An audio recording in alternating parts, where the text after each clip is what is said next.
Part 1. The scene opens as a small boy the age of 4 with blonde hair and 3 whiskers on each side of his cheek speeds through the village as he's chased by angry mob. He moved as fast as his tiny legs could move him, dodging projectiles and maneuvering through any tiny spaces and between objects. However, all his attempts were for nothing as the villagers continued to move after him, but even for them it should be very difficult to keep up with him. He just never understood why the villagers hated him this much. It was daily activity for him to chased around by them and normally resulted in him getting beaten. On some days they villagers would be stopped by an Umbu member with a dog mask, but he was never really around much. He was mostly around October, which was Naruto's birthday, which happened to be tomorrow. On some days, like today, the villagers were accompanied by other shinobi because tomorrow also happened to be the day that the nine-tailed fox was defeated. Our blonde continues to run until he eventually loses the villagers in an alleyway. Trying to catch his breath, he stops for a brief moment. I'm quite far away from my apartment, he thought to himself as he looks in the sky and notices the sunset. Suddenly his collar is grabbed as his feet left the ground. Well, look who we have here. If it isn't good old Naruto, the man said as he suspended the blonde in the air by his collar. The man snarled as he looked at Naruto, who was trying to best to loosen the man's grip on him. Don't even try. You're not strong enough to defeat a Chunin, or should I say Chunins? The man snarled as 2 more people joined the scene. Naruto, now a bit worried now that 2 more others had joined, tried to wiggle himself away but instead received a punch to the gut. The punch halted the blonde's movement as he groaned and he held his gut. The men began to cackle hysterically as they watched Naruto groan in pain. The man held Naruto to his face and received a spit in the face and then dropped Naruto. Wiping his face in disgust, he signaled for the others to grab the blonde as he tried to escape. Unfortunately for Naruto, he didn't make it far and was grabbed back to the alley and beaten, receiving kicks and punches on every place on his body.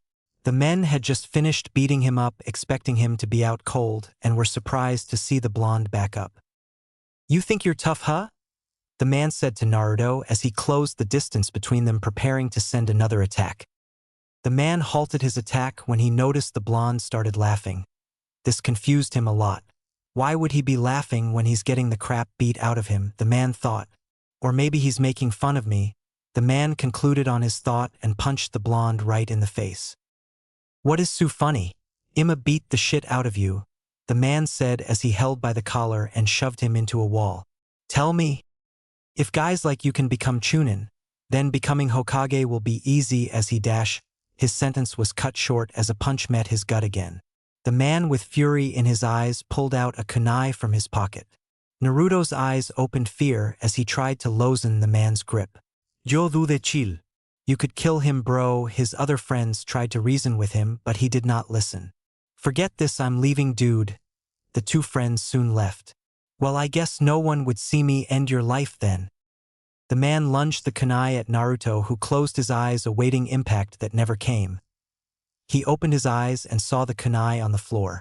The man looked in horror and released his grip on Naruto, who fell to the ground. The man began to scurry away but was sent flying into the wall beside Naruto. Naruto notices the person is with the Umbu by the vest she wore. He also deduced the person was different from his normal Umbu fellow who wore a dog-like mask, while this one wore a cat-like one. She grabbed the man and delivered a kick to his groin, making the man groan in pain. If you touch him again, I'll make sure there's kunai in your skull. She moved to a side as the man ran for his life. She then looked at the blonde-headed boy who bled out beside her. Damn it, Captain, she muttered under her breath as she carried the blonde on her back. 2 hours prior. Nico, may I speak to you in private? The dog-masked Umbu asked her as they separated from the crowd. What is it, Captain? She asked. I need you to do a favor for me. Nico tilted her head to side. And also it's Kakashi when we're alone. We've been over this. She rolled her eyes at her silver-haired Umbu, making him sigh in response. What is it, Kakashi-senpai? She could see his eye smile as she looked at his face. Damn, she wanted to hit off him. There's this blonde-headed kid. I'm sure you've heard him. Naruto, she nodded, prompting him to continue. As you know, the villagers aren't a big fan of him, especially around this time of the year, she sighed, leaning into the wall. Yeah, I get it, but the villagers wouldn't hurt a kid, right? She noticed as his body language changed and he clenched his fist. They would, as he said in slightly depressed tone, which didn't go unnoticed by her. All right, I'll get on it, but why don't you just get the Hokage to assign some special umbu for him? Because he's my responsibility, he responded. Well then, Captain, you're not doing a very good job at it. You're rarely home enough as it is, she said before she put on her mask. See ya, Captain. She sunshined into a swirl leaves. Less than an hour later, she found the blonde were being chased by a mob of villagers. Captain was right. She decided to follow after them at a safe distance, but the young boy's speed and maneuvering was top-notch, but she was umbu for a reason, but wow, she hated to admit, but she lost kid. She searched for his chakra signal and found it at other side of the village. Damn, he works fast. As she arrived at the scene, her eyes were filled with horror, seeing a Chunin, shinobi of the leaf beat and abuse the kid. She immediately dropped from her hiding place and stopped the kunai from impaling the boy. She kicked the Chunin away as he released his grip on Naruto and tried to run for it, but she appeared in front of him, throwing him into a wall, giving him a swift kick to the nuts before threatening him. She watched as the man scurried away before carrying the blonde to the hospital. She jumped from building to building with the blonde on her back, hurrying to the hospital. He needed treatment for all his wounds, and she wasn't the best at medical ninjutsu. She barged into the hospital requesting for medics. She swarmed by a group of a med ninja, but suddenly noticed them all disperse almost immediately. Hey, did you guys not just hear me? He needs help. She was approached by another nurse. I'm sorry, but we're out of rooms. Bullshit, she spat at her before leaving the hospital. She couldn't believe how the people of Konoha had turned their back against their own. What do I do now? I have a med kit at home, I could try to treat him, I guess. She was about to leave before someone called out the blonde's name. Hey mom, isn't that Naruto? A short kid with black spiky hair with garments that showed the Uchiha crest behind it. Why, yes, it is Sasuke. She paused to get a better look at the blonde before noticing all the bruises and wounds on his body. Oh my god, what happened to him?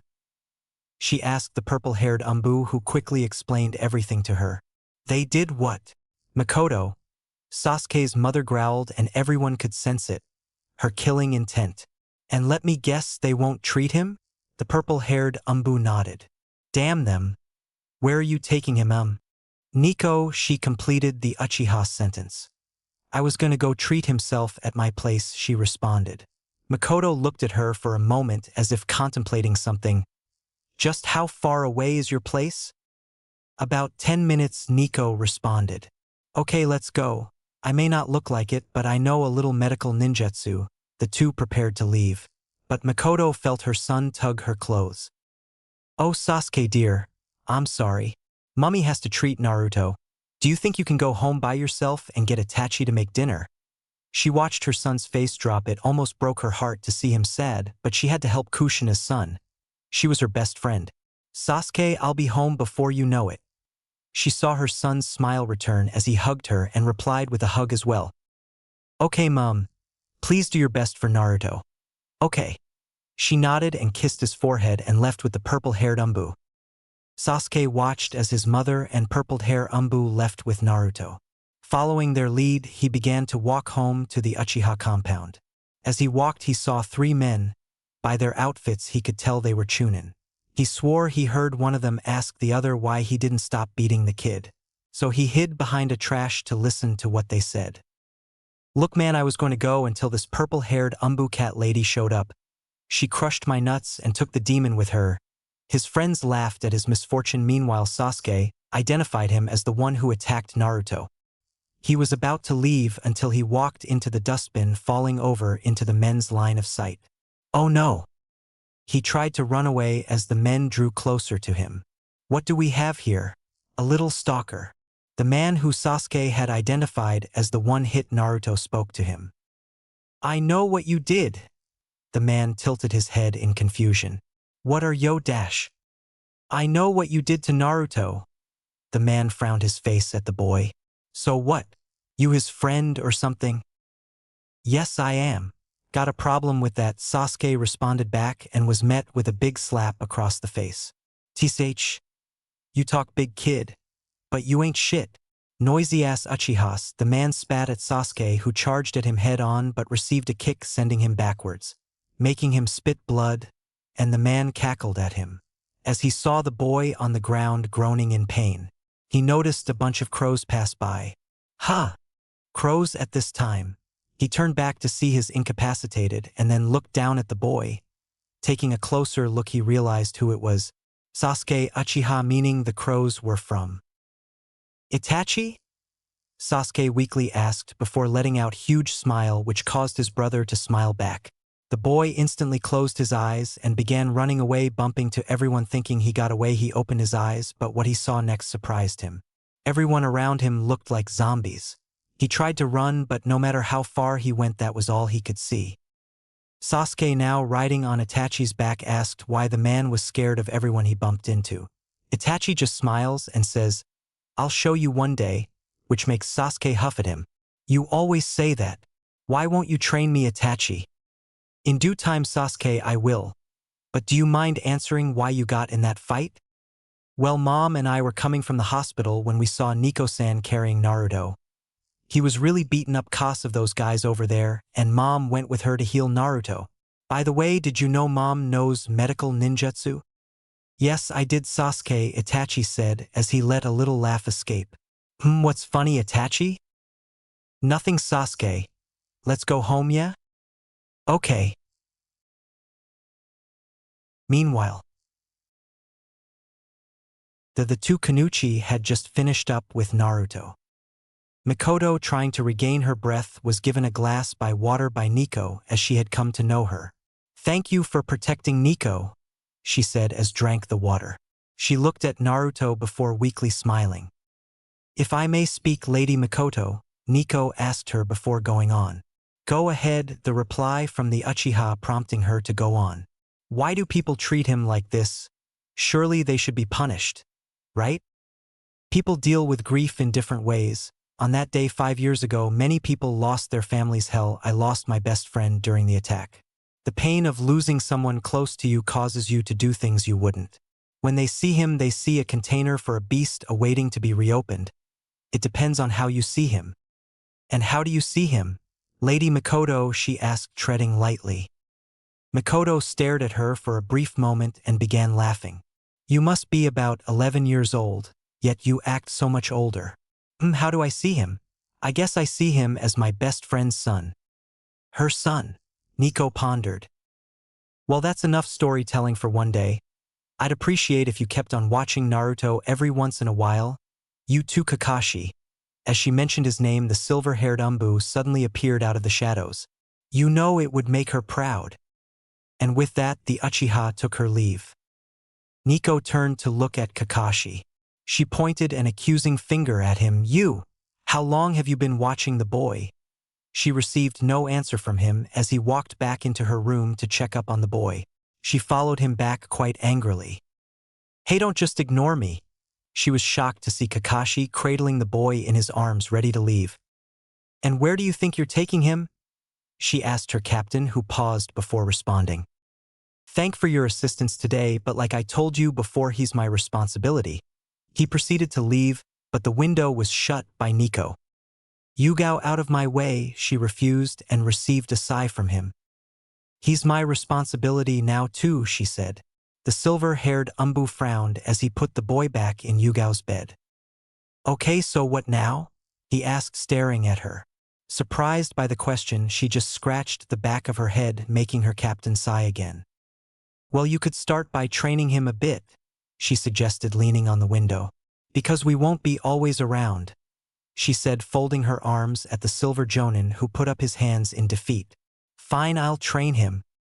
"Well then, I'm leaving him in your care for today then," Kakashi said, looking at the clock on Yugao's wall, before he proceeded to leave and stopped. "And tell him happy birthday when he wakes up. He'd love to hear it for once, but make sure he doesn't leave this room without you." "Happy birthday? Today's the 10th of October. Oh, she finally realized, but before she could ask another question, he had disappeared. "Damn it, Captain." She changed out of her umbu clothes and looked at the blonde sleeping. He looked at peace and adorable. She felt like she was staring at her little brother if she had one. Not wanting to disrupt his sleep, she slept on the couch in her living room. Asterisk drip, asterisk drip drip. Naruto awoke as a droplet of water hit his face. Groaning, he woke up and found himself surrounded by water. Where am I? Was I left in the sewers? Pulling himself out of the water, he noticed his clothes were not wet at all.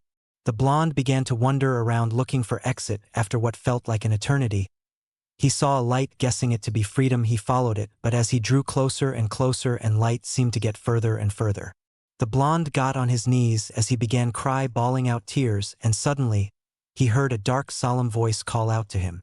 Follow my voice, it called out him, making the blonde wipe his tears and call out, Who's there?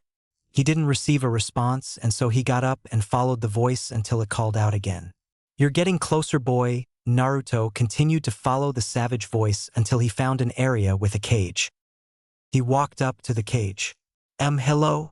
The blonde yelled out at the cage and was greeted by a pair of red eyes with slits in them greeted him. Hello, boy. The presence greeted him, making the boy shiver. Hello. He managed to get out, sitting down in front of the cage. Thank you for helping me. He thanked, but the presence growled at him. I feel like it's all I ever do. Naruto, the presence responded him in an agitated voice. The blonde titled his head at the response, obviously confused. What do you mean by that? And how do you know my name? And also, where are we? The presence growled at him to shut up, making the blonde quiver. Sorry. Noisy Uzumakis, always blabbering.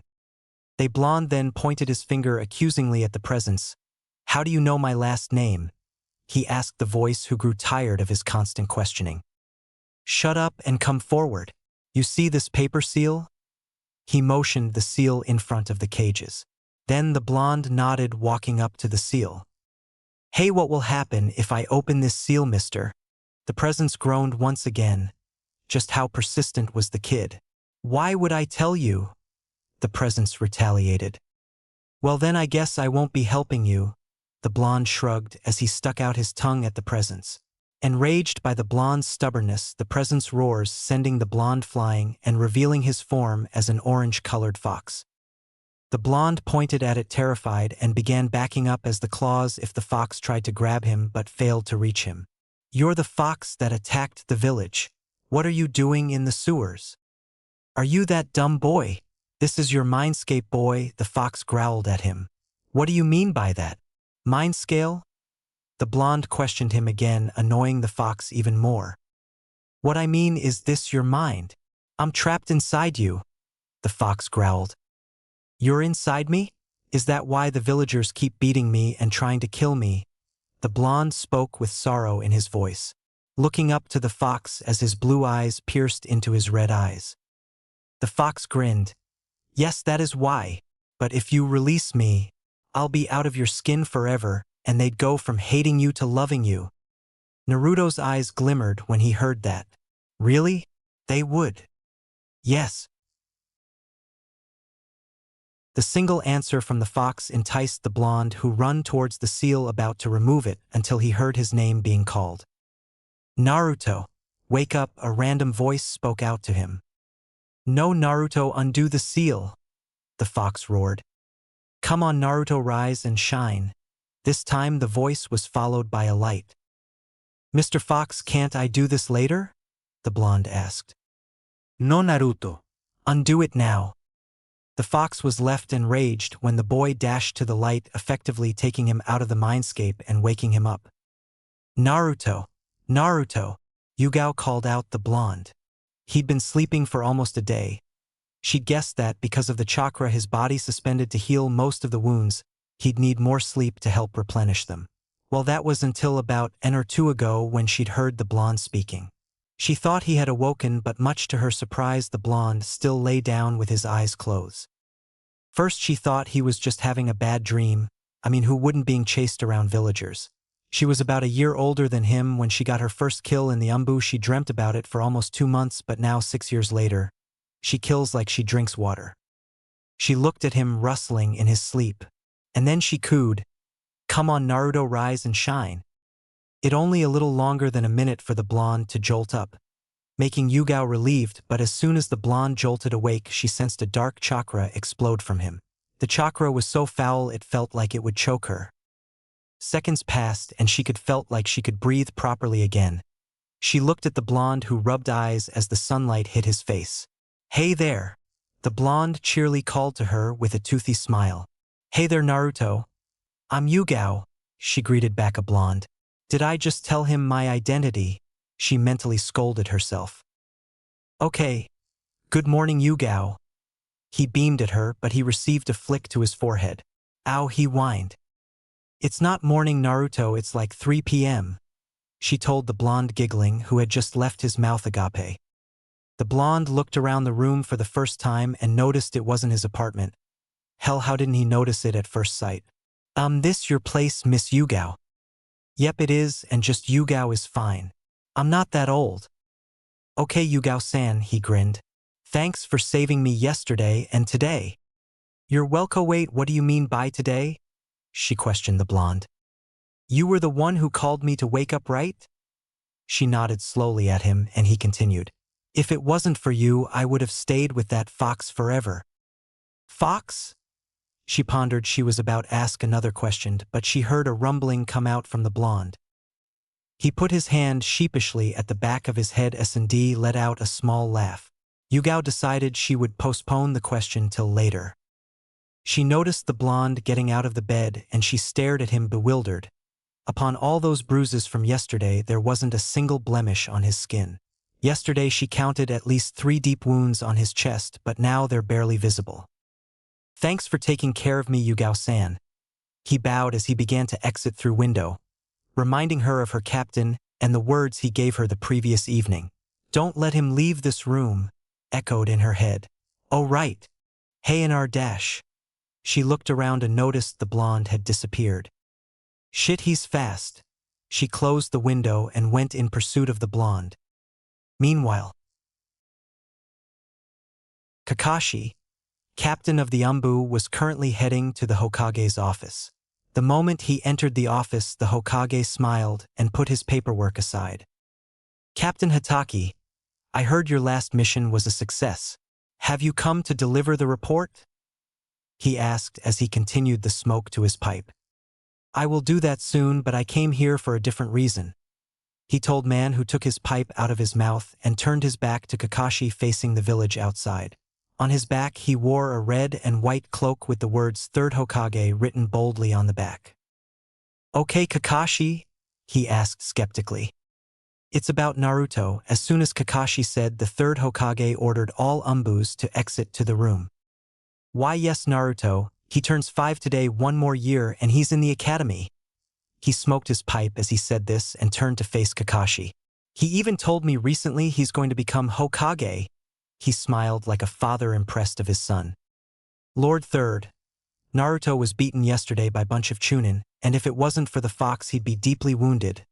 The Third Hokage, also known as Hiruzen, hung his head and puffed out his pipe.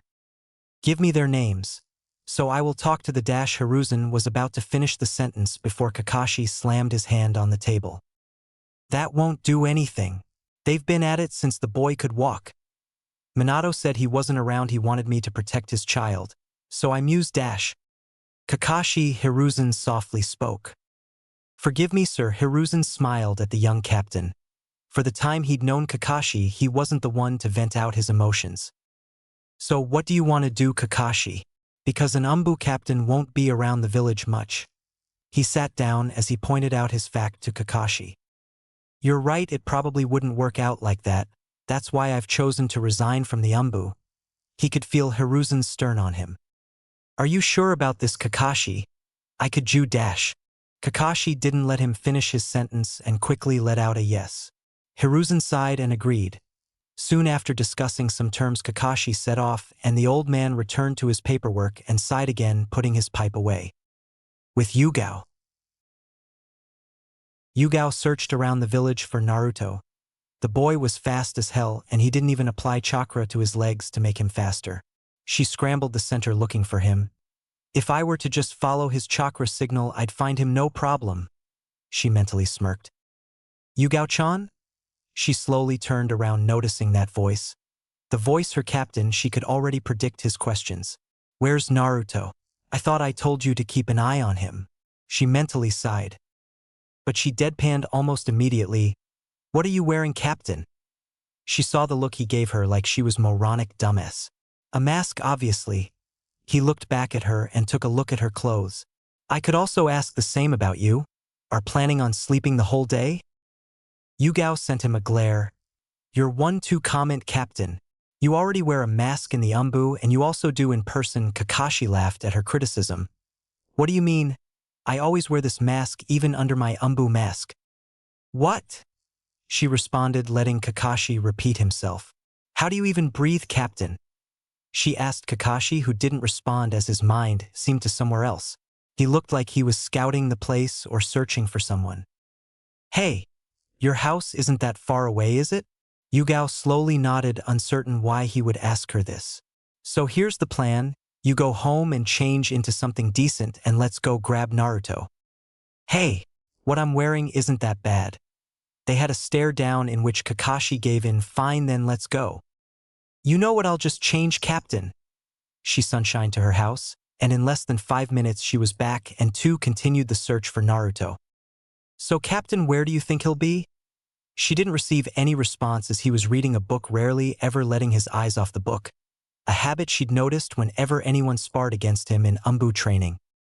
I'm sorry, did you say something? He asked as she shot him glares. Where can we find Naruto? Well, there are two places, the Hokage Monument or Ichiraka Ramen, he said without lifting his eye off the book. The Hokage monuments? How this kid like him get up there? And without chakra walking? She asked. The boy's a genius, I guess. Okay, but what does he do there? Surely you should know, asked Kakashi in a more surprised tone.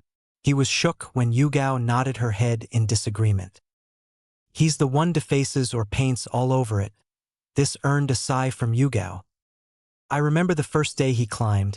I thought he was going to fall, but to my surprise he held up. Like you, I asked myself why he was doing this, and not long after got my answer. So Captain Watertelling basically is that you were an accomplice to a crime. She grinned at him as he smiled a bit. She could tell from under his mask at least. So where do we go first, sensei? He pointed straight ahead without his eyes leaving the book, pointing at a signboard that read Ichiraka Ramen. Oh well, that was easy. They heard laughing and giggling from inside the stall. Ah, you're so cute, Naruto, was the next thing they heard as they both walked in. Naruto, Yugao called out as she saw the blonde slurping down a bowl of ramen. He turned to her and finished consuming the bowl in front of him. Yugao-san? He responded and then looked to his side to see a silver-haired guy wearing mask. Oh, Naruto is your girlfriend? I am, asked, teasing the blonde who stuttered and blushed. And no, she's not. I don't know, Naruto, you sound very shy, she cooed at the blonde, who blushed again. I do not, I am stopped teasing the blonde to greet the new guest. After everyone had exchanged pleasantries, Yugao asked Naruto why he'd left in a rush.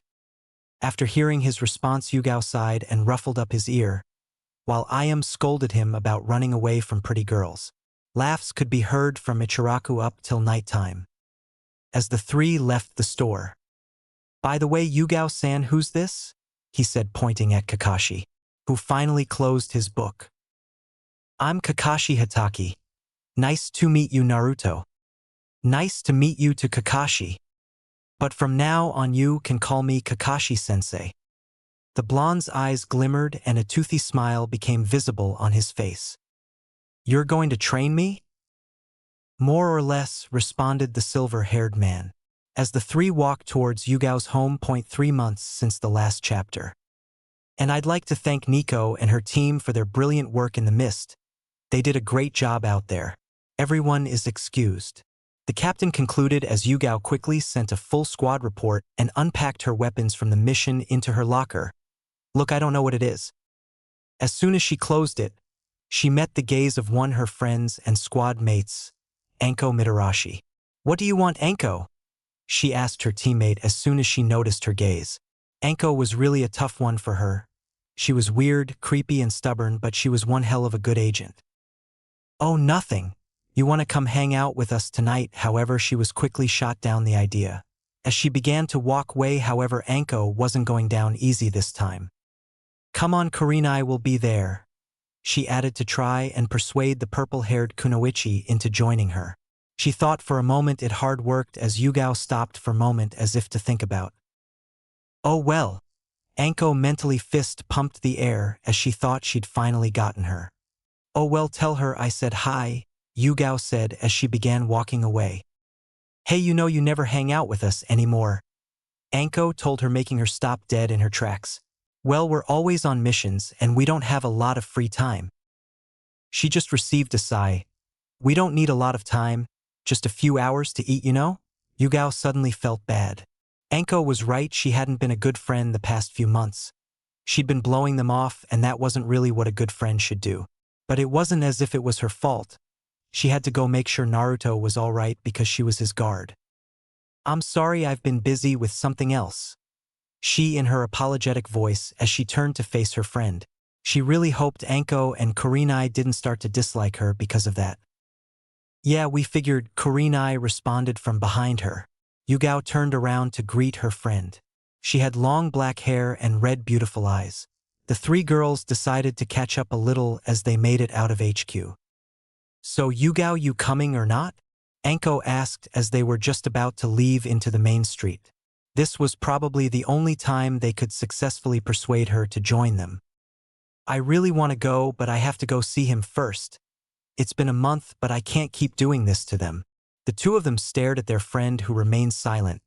They waited passionately, hoping that she wouldn't blow them off again. However, they'd understand it seemed like whatever was keeping her away was really important. Okay, let's go, she answered, making Anko overexcited as she pounced on her, burying her head in her chest. Kurenai had to pull off Anko from Yugao, but she also had a smile plastered all over her face. Sorry, guess I was too excited, Anko apologized, and all three of them went towards that restaurant where Team Asuma used to eat at a lot. Forgotten the name. Meanwhile, with Naruto, the blonde was currently dodging a bunch of shuriken being thrown at him by Kakashi. He found himself flipping, ducking, and rolling to avoid them. In addition, he was supposed to close the distance between him and silver-haired Cyclops to 10 yards without taking damage from any of the kunai. The blonde had been at it since 12 p.m., which was about 4 hours ago, but he still hadn't closed down the space. He was about 15 yards away from the Cyclops, he just needed to close another 5. He dodged the final 2 kunai as he leaped at Kakashi, nearing to the 10-yard marker that lay on that ground. The blonde could feel his body drawing ever closer. Hey, watch out! As soon as he heard that, he leaped aside and watched as shuriken impaled the ground. That was a close one, Kakashi said to himself as he watched the blonde move out of the way. His senses are dulling, he must be tired, he told himself as he looked in the direction of the stranger who warned the blonde. Sasuke, why'd you interrupt their training? Itachi said as he lightly bonked his head. Come on, go apologize. Itachi and Sasuke drew closer. They noticed Kakashi, immediately noticed Itachi. He'd grown taller since they last met, though. My Itachi, what do I owe the pleasure? He asked in his former teammate in his regular tone. Good to see you too, Captain, Itachi greeted back. Please no Captain here. I'm not in the Umbu anymore, he said as he glanced back to see Sasuke helping up Naruto. It seems like they're acquainted, Kakashi said as he turned back to face the Uchiha prodigy, who nodded, confirming his question. Quite a few times, actually, he responded as he vague memories of the two beating up bullies, while Naruto's bullies flashed his mind. Oh, I see, Kakashi replied as he noticed the look the Uchiha was giving him. He didn't want it publicly known that he was training the blonde, that's why he chose the outskirt of the village, but it seemed that wasn't their personal training ground like he thought. Not that Itachi would tell anyway. So I take it you were coming to train Sasuke? Itachi nodded. But it seems like you beat me to the chase, he smiled as he stared at the blonde. He was one of the only shinobi who knew the truth about him due to the simple fact he was about 6 years old when he and his mother would go see Naruto's mother. Naruto was helped up by Sasuke, who threw him a faint smile. In the end, you always need me to save your ass. Naruto was soon able to stand on his feet, and throw a glare at the Uchiha. Heh, that's the only time. What about 3 weeks ago? The Uchiha asked with a bit of smug behind his voice. What happened 3 weeks ago? Both Itachi and Kakashi asked at the same time. It must have been less than a month ago when he saw the blonde being chased by some genin. Not again, he mentally sighed as he followed after the blonde. Naruto, who was being chased, maneuvered between all carts and whatnot, leading them into the end where he proceeded to take on all 4 of them. The Uchiha watched as the blonde incapacitated 2 of them simultaneously by leaping off each of them into a kick. However, he wasn't so lucky to avoid the 3rd guy, who grabbed him out of the air and slammed him into the ground. You dobe need help? Naruto looked up to see Sasuke leaning onto the wall with a smug look on his face. Titich, only this time, he said as he backed away from the genin, leaving him in the middle of the alley. What's this, another one has come to play? He said as he walked towards the Uchiha. He noticed the Uchiha start weaving some hand signs as he drew closer. Oh, what's this? The brat is weaving hand signs. Oh, don't hurt me, he mocked as he began laughing. He noticed the Uchiha's smug look didn't clear from his face. Fire style. Fireball jutsu. The genin watched as the fireball occupied the whole alley and began to head towards him. He turned around in an attempt to run out of the end of the alley. However, when he looked up, he saw the blonde with a foxy grin on his face. Earth style, earth wall jutsu. He watched as the only route for escape for him was blocked. A little scream was heard as the 2 left the genin in the alley. Of course, the fireball didn't kill him, some minor burns here and there. Back to the present. TCH, fine, and that too. I didn't know Naruto had the earth affinity, Captain. He has all but fire and lightning, Kakashi told his former teammate before walking up to the 2 of them. It seems like the 2 of you are quite the duo. They both looked up to see the silver-haired Cyclops in front of them. Yeah, we're kinda awesome, but I'm better, they both stated in unison, making them glare at each other. No, it's me. Like hell, Sasuke. It's me. Both of you be silent, we could settle this in a more professional way. You'll both be eligible to join the academy in 1 year. The 2 boys nodded in agreement. So you'll both spar in 1 year time, right before you enter the academy. The 2 stared at each other before jumping into battle stances. Or we could go right now, Sasuke suggested. Any settle it here and now, Naruto finished. I think we should follow Kakashi's lead on this, Itachi added, making the 2 drop their stances. I guess you're right, Itachi, it would give us both enough time to learn and train. The blonde added, to which Sasuke agreed. Kakashi's face looked like he'd just experienced heartbreak, even though no one could tell from under the mask. Well then, Itachi will be taking our leave then, Kakashi said, even though he received whining the blonde. He knew the blonde was more exhausted than usual, but he wouldn't give up. See you later, Captain, Itachi waved, while Sasuke glared at Naruto before bidding farewell, later dobe. Well then, Sasuke, let's get to training, Itachi said as his little brother beamed with excitement. For hours later, Yugao looked at the time on her watch and immediately received stares from her 2 friends. What? She asked a bit nervously as they stared at her for long periods without saying anything. Tell us, who's the boy? Anko asked Yugao, which caused her to blush. What do you mean? There's no boy, Anko frowned at her before giving her a large grin. So then it's a man? Yugao nodded before fully processing the question as soon as she realized her face turned red. It's Kakashi, isn't it? Anko asked, but she was surprised to see a deadpan look on Yugao's face. Why would it be him? I've never even seen him under mask before. So you don't deny it being an older man, huh? Kurenai asked as she continued to consume her food. Look, there's no man or boy, okay? Just work. Anko threw a sarcastic, defeated sigh at her. Okay, I believe you, Anko said so sarcastically the 3 began laughing. Well, see you guys later. Yugao waved her friends off before heading to her own home. By now he'd be asleep, she said, following with a sigh. I guess we could talk tomorrow, she said as she continued to walk towards her home. But to the contrary, the blonde was not asleep. He'd just woken up from another nightmare. Naruto had been having nightmares at least thrice a week since he refused to open the seal for the fox. 2 months ago. Do you hear me, Naruto? The blonde nodded slowly, probably in fear but of the fox and its actions or tone Kakashi used to address him. Captain, you're scaring him? Can't you be nice? She said as she cradled the trembling blonde, pulling him closer to chest. Kakashi let out a defeated sigh. She was right, he could have handled that better. No, he should have handled that better. I'm sorry, Naruto, Kakashi apologized as he patted the blonde's hair. You know what would make him forgive you, Captain? Yugao asked, letting him let out a heavy sigh. Ramen? He asked, receiving nods from the both of them. He went out to get some. That night, the three of them ate ramen and shared a bunch of laughs. It was almost good enough of a night to make Naruto forget. Almost was a key word, though. As soon as the blonde had fallen asleep in Yugao's arms, he woke up in a familiar place. Naruto, you're back, the fox snarled. I think it's about time you took off the seal. No, he responded. What? The fox growled. You better remove it or else. Or else what? The blonde asked with some confidence in his voice. You can't do anything as long as you're sealed behind those bars. The fox sent out an evil chuckle. Is that what you think? You will regret this, boy. Once I get control, I will make you suffer. And how will you do that? The blonde wished he'd never asked this question 2 months ago. Let me show you. The fox proceeded to show blonde different type of ways in which he'd kill Yugao and Kakashi and even Sasuke. The blonde could feel his dinner planning to come out.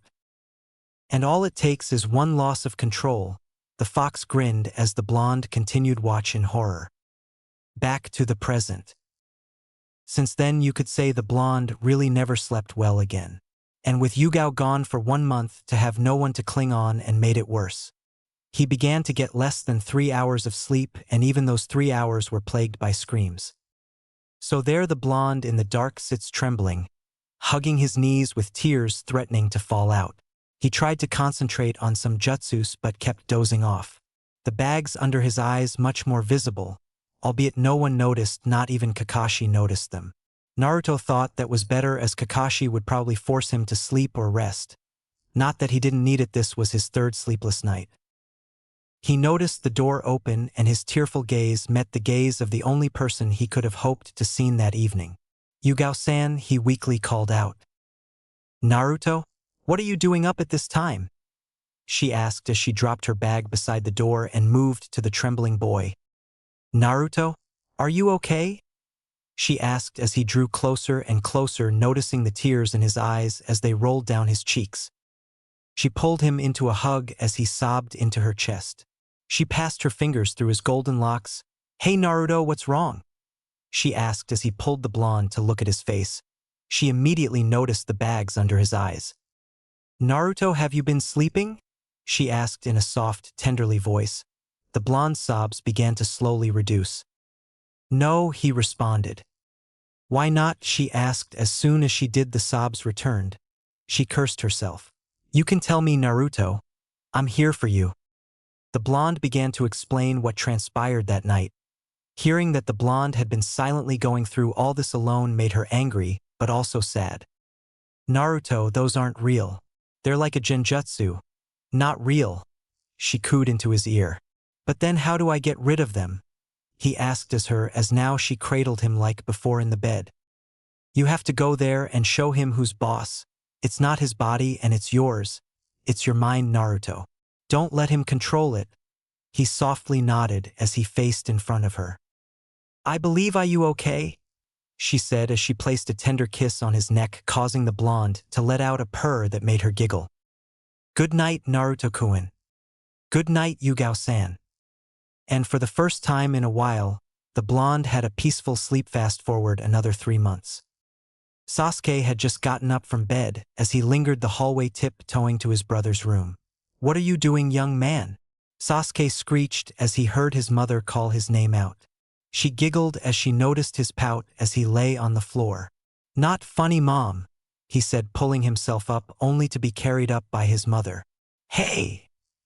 he complained as she carried him with her into kitchen before putting her index onto her lips, mimicking the h sound.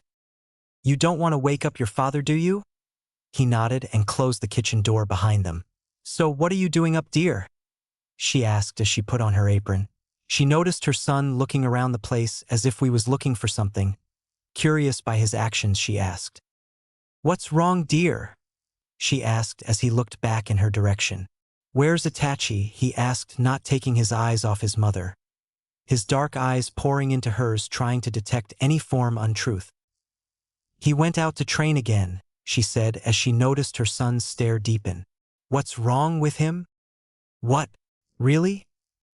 His voice rose as he replied his mother, but still keeping the same stare plastered on his face. Mikoto only nodded in response, receiving an exasperated sigh from her son. Itachi must have duped him again, she thought, giggling. Let me guess, he promised you again? She asked him, leaving him to reply in nods as he placed his head on his chin. It's not fair. He always promises, then he's gone. He whined as he placed his head on the table. Does he not want to train me again? He asked his mother in his soft but cute voice, and she couldn't help but giggle off. Late he'd been acting all grown up, probably to fit in with Itachi and his father, but to her she was still that little baby she carried. I'm sure. This is training, dear. He stared back at her with a confused look on his face. How is this training? He replied. She turned away as she began washing some vegetables. Maybe he wants you to go the extra mile. He wants me to chase after him? He said, earning a laugh from his mother, who sprinkled water on him. No, Sasuke. He wants you to prove to him that you really want to train. Her son nodded, but she knew he hadn't fully grasped what she meant. He wants to yearn for it. For example, if you wake up a slight bit earlier, who'd be able to catch him before he leaves, and then he can't refuse you.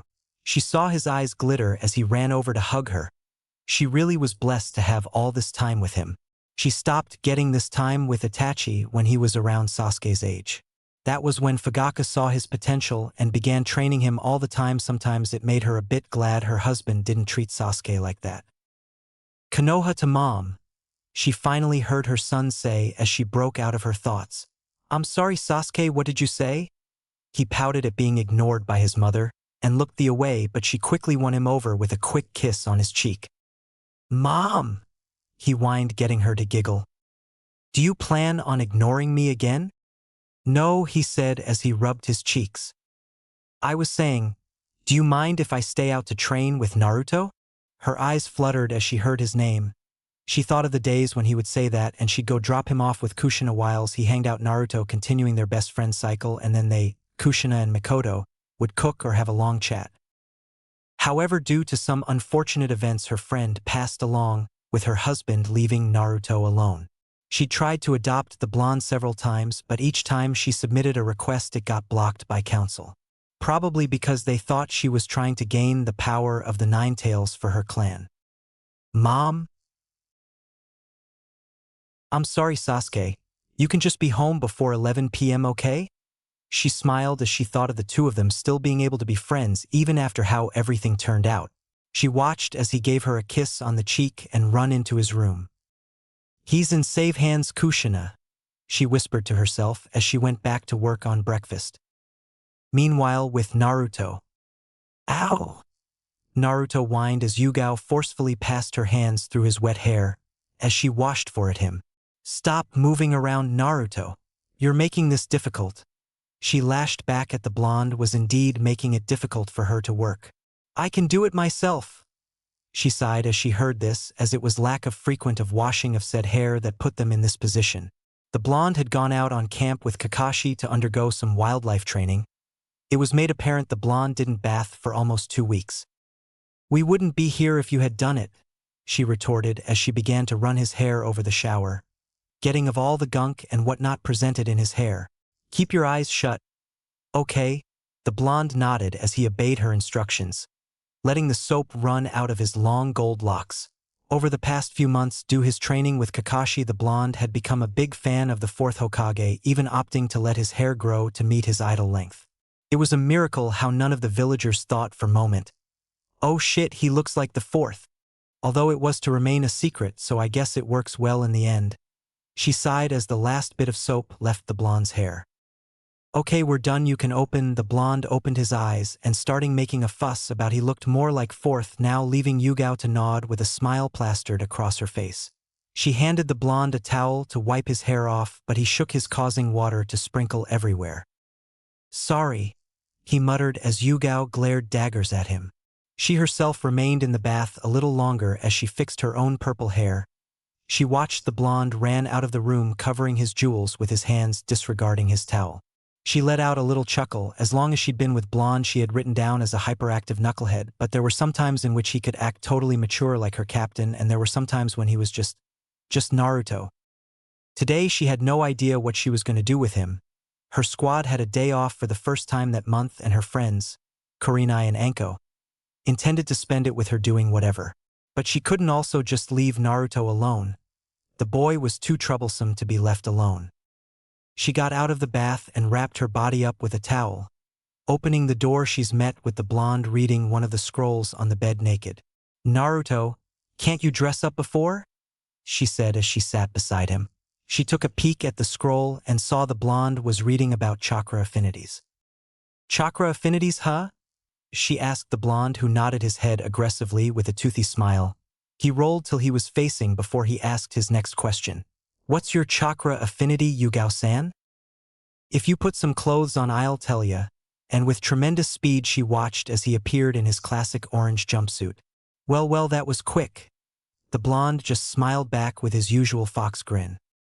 So my natural affinity is earth, but I am learning water as well, she told her blonde as she noticed his confusion. So you have two? He asked she shook her head. No, I have one. But you can learn to use other affinities, the blonde nodded in understanding. What do you think my affinity will be? He asked her with a toothy smile. Well, I think it will be something stubborn and hard to control. When you do master it, it's very strong, just like you. So I guess wind. Besides, I think it should be wind, since looking at the amount of wind jutsus you've learned so far is kind of impressive. She responded as he pouted at her comments beforehand. Silence returned as Naruto returned back to his scrolls, and Yugao looked for something decent to wear. Hey Yugao-san? She turned and looked at him as he put the scroll in one of his pockets. Can I go out to meet Sasuke? This would work out great. She could be with her friends and Naruto would be occupied with Sasuke. Perfect. Okay. But be careful. No mobs, he nodded before running to her and pulling her in to hug. She picked up the blonde and kissed his cheek, while he whined about her putting him down. Not soon after he left, her friends came by and the two went about their day. With Sasuke and Naruto.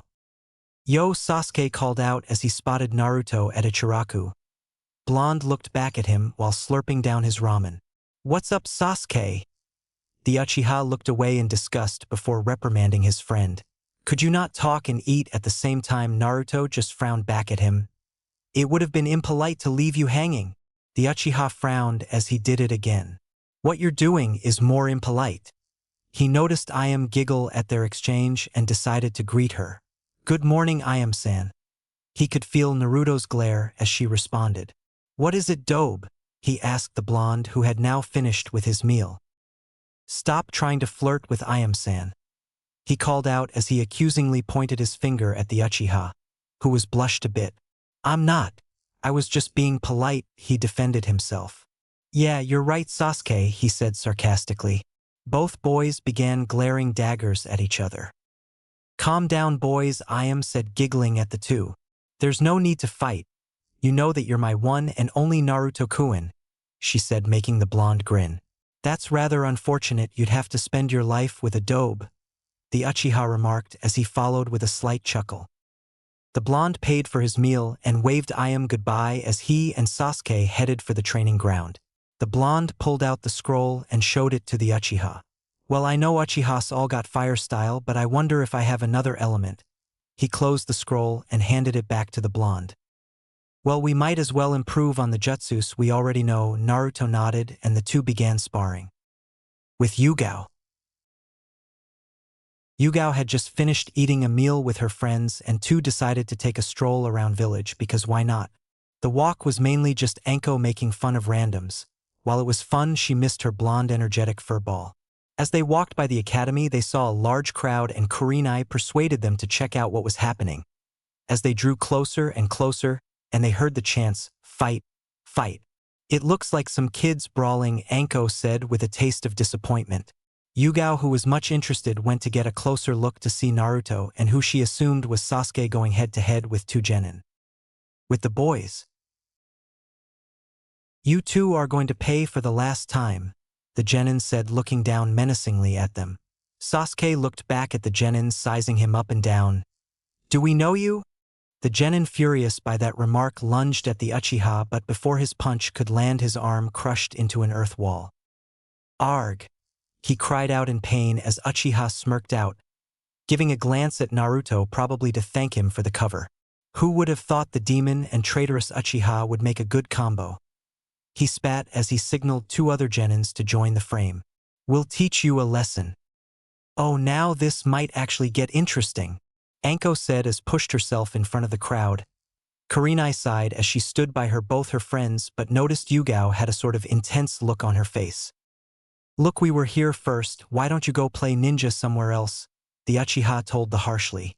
"That's not how it works here, we're a higher rank so we have authority," the genin snarled as he walked towards the two. "You rank means nothing if you can't handle a bunch of kids," Naruto spat back at the boy. "Fine then, we'll teach you what it means to be genin," and with that the brawl started. "Oh, you, they're finally starting."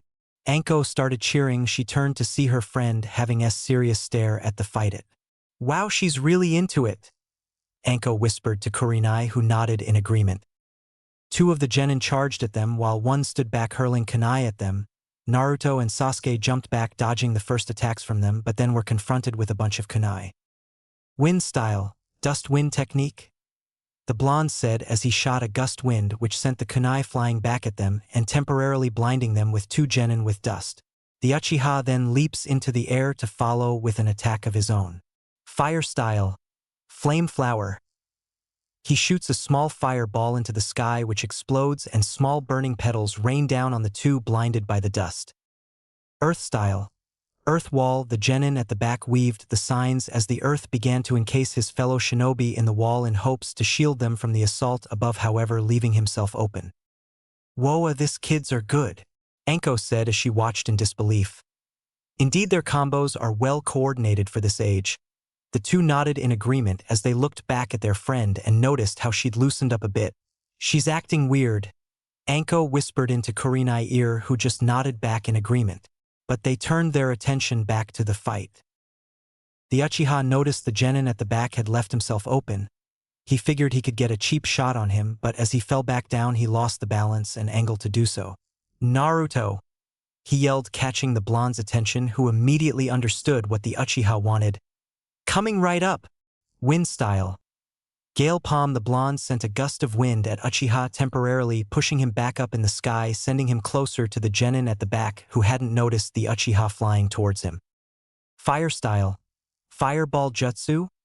The Uchiha shot the fireball at the genin, who hadn't seen it coming. He moved out of the path of the fireball, and by doing such wasn't able to fully shield his teammates, who got hit with Uchiha's previous move. "Whoa, that was close one. They nearly ended the whole fight right there," Kurenai remarked as watched on. Anko could only nod in agreement. "You know, the Uchiha kid is pretty good with his fire style," she told Kurenai, who nodded in agreement. "Well, he's Itachi Uchiha's younger brother after all. He must be training with him," she told her friend. "Well, I like Naruto's support play. Without they wouldn't controlling the battle," Yugao said with small plastered on her face as her two friends stared at her like she was a whole different person. "Oh, so that's the Naruto we've been hearing so much about," Anko remarked as she took a good look at the blonde. "Well, he does fit the reports. And he is quite the troublesome one," Kurenai nodded. "I think it's part of his charm," she said as the two looked at her again. Anko's look turned into a grin. "Seems like someone has a crush," Anko cooed as she jumped on her teammate. "Anko, you're crushing me." Kurenai face-palmed and turned her direction back to the fight. "Hey guys, the fight is over." Anko quickly pulled herself of Yugao to see the blonde and Uchiha standing over the three genin. "You know what? You guys can keep the training ground. You look like you need it," the Uchiha growled as he and Naruto made their way out of the ground. They were met by an angry audience, probably because of Naruto. "I'll see you later, Naruto," the Uchiha waved as he went home. Tiny pebbles and rocks and thrown at the pair as they exited, while other villages called the pair names. "Fucking demons," one of the villagers spat. "Shut up," Yugao growled at one of them. "You don't know anything about them. So what gives you the right to call them that?" The man just glared at her. "Are you kidding me? Did you not just see what they did to our genin?" She got up the floor and sent a glare straight back at him. "If you ask me, the genin started this and they had the upper hand." The man, who was just suddenly joined by others, started throwing glares at her. "You can back the demon and his associate all you want, girl. But I won't be deceived," the man said as the other villagers nodded in agreement and began to walk away. "He isn't a demon. Take it back," she yelled as her friends stared at her with confusion all over their faces. "Look here. I'm not taking back shit. I meant what I meant." She was about to lunge at the man, but her friends stood in her way. "Look, sir, I don't know what you have against the kid, but surely it doesn't give you the right to give him crap, so how about you leave?" The men scoffed and left. "Sorry guys," Yugao apologized to her friends as they softly smiled at her. "It was nothing, but you have to promise us one thing," Kurenai told her. "Okay, what is it?" she responded. "You've got some explaining to do." She looked back at her friend. "About him," she said, pointing behind her. Yugao turned around to see the blonde standing right beside her with a foxy grin. "Hello, Yugao-san's friends," he greeted them, leading her to Sai. "It's going to be a long day." Yugao's apartment. Yugao watched as Naruto and Anko devoured the food on their plates like they were competing between who would finish first. This put a smile on Kurenai's face as she made the meal. She looked at Yugao, who looked quite nervous about the whole situation. "So Yugao, you promised us something." She and Anko stared at her intently as Naruto joined. "What did Yugao-san promise?" he asked, only for Anko to respond to him. She called the blonde, who scurried over to her. She then whispered, "She was going to strip for us." The blonde looked at her. She was crazy. "Why would she do that in the open?" he replied. Anko, with confusion plastered all over his face, but now it was Anko who was confused. He didn't seem bothered that she was going to strip. Her face of confusion turned into a wicked smile. "You know, I think I understand everything now," Anko said as she ruffled the blonde's hair. "Naruto is Yugao's boyfriend." Yugao nodded in confirmation. It took her a few moments before she realized what she had agreed to. "Wait, no."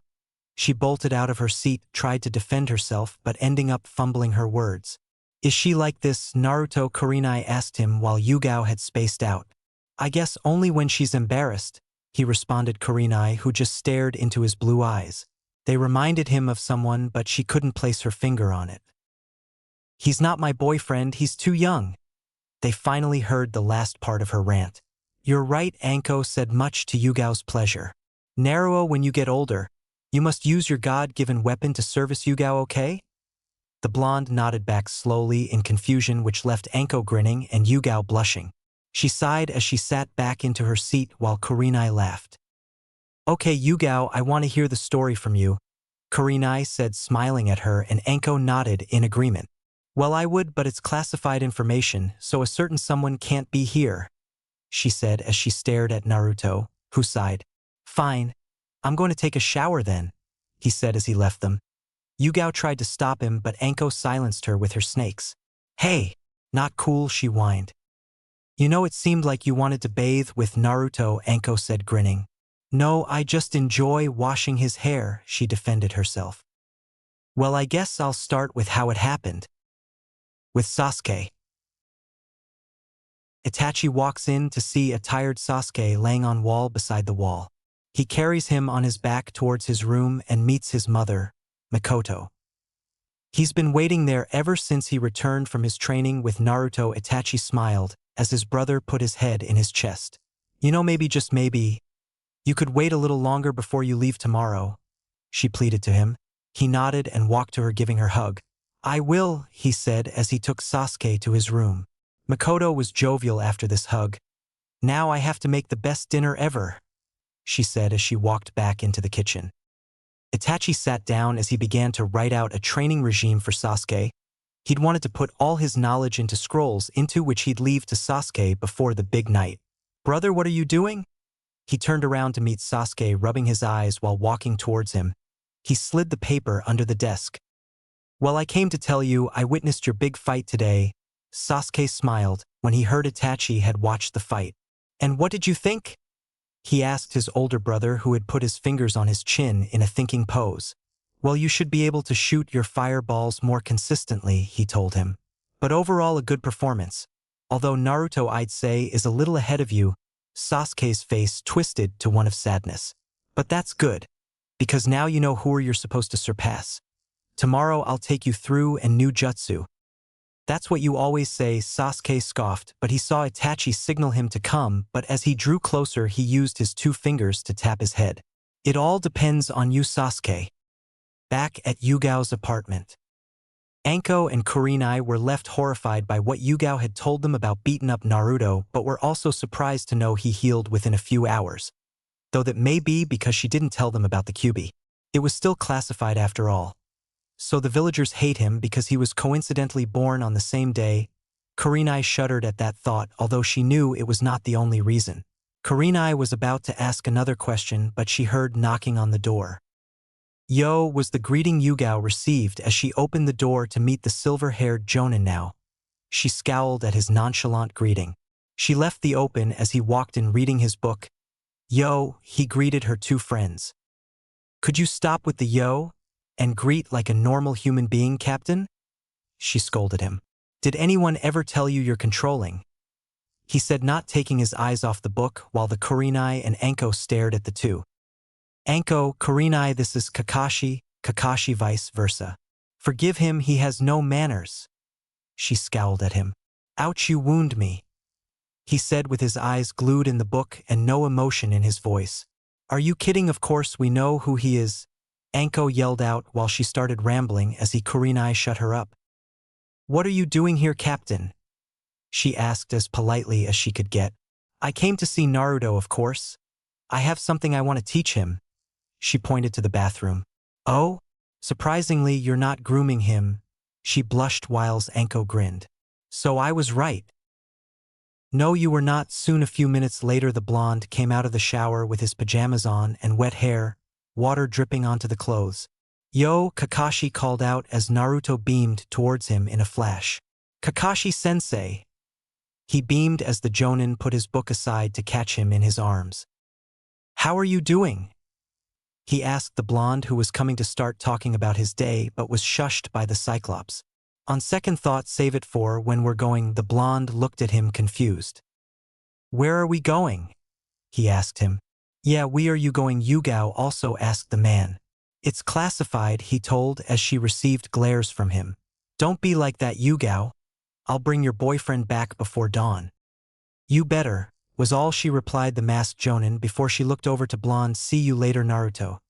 He waved back and left with Kakashi. "Tell me, Yugao, how did you get so many guys in your life so quick?" Anko asked as she just received her stare. "Kakashi is training Naruto?" Yugao nodded. "That's interesting. I guess that's where all those strategic plays came from." Yugao nodded back at her with a smile. "I guess it did." "And what do you teach Naruto?" Anko asked her. A question that made her truly think. She taught him manners, but that didn't count. She taught him how to throw shuriken and kunai, but that didn't count also because Kakashi was doing same. It took her a few moments to notice she hadn't been teaching him anything, just babying him. Her friends noticed her answer when she slumped in defeat. "Don't worry, I'm sure can teach him about swords or something," Kurenai suggested, but was shot down by Anko. "Nope, his body couldn't handle the weight of a normal sword right now," she told her, to which Yugao nodded in agreement. "Then there's no helping it. You'll have to wait till he's older," Kurenai told her friend, placing her hand on her shoulder. She yawned as she looked at the time. "Sorry, Yugao, but I have to go. I got a mission tomorrow," Kurenai told her as Anko followed suit. "See you later," they waved on before leaving. And for the first time in a while, Yugao realized she was all alone. With Naruto. "Kakashi-sensei, where are we?" the blonde asked as Kakashi held his hand as they walked in the dark, to a closed part of the village. A place only he knew, a place that could only be opened by Naruto.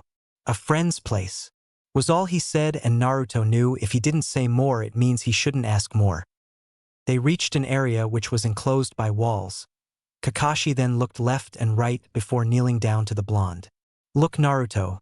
There's a seal I need you to open, and only you can open it."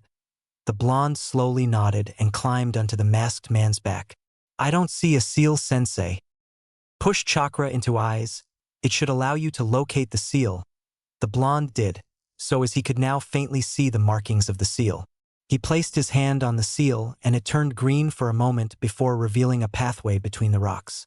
Naruto awed as he witnessed the reveal of the pathway. "Good job, buddy. Stay here. I'll be back soon." The blonde nodded as Kakashi normally leaves no room for discussion. Kakashi walked into the place his master had planned bring to Naruto when he was old enough. Why Kakashi was here though?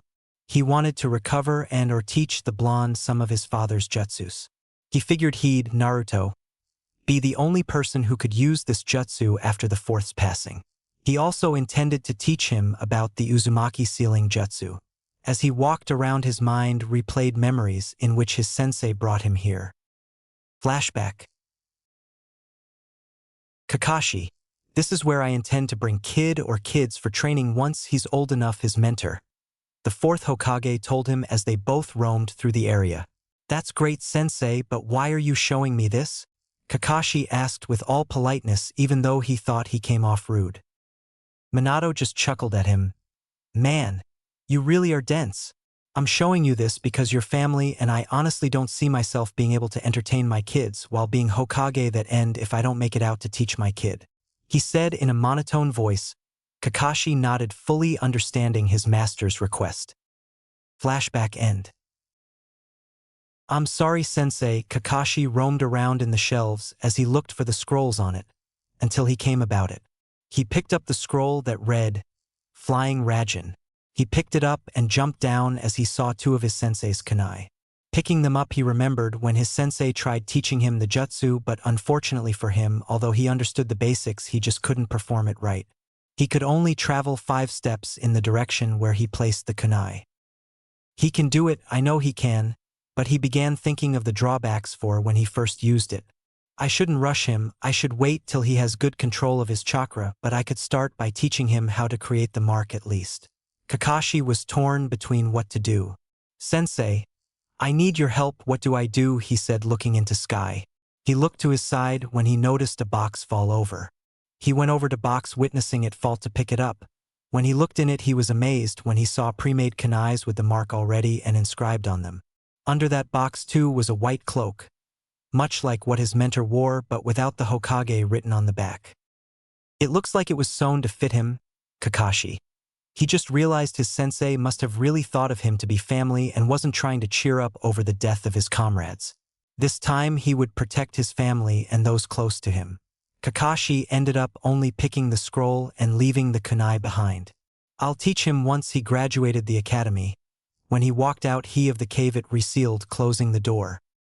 "So, what did you get, sensei?" Naruto asked, beaming. "Surely something this hidden must contain some super awesome jutsu."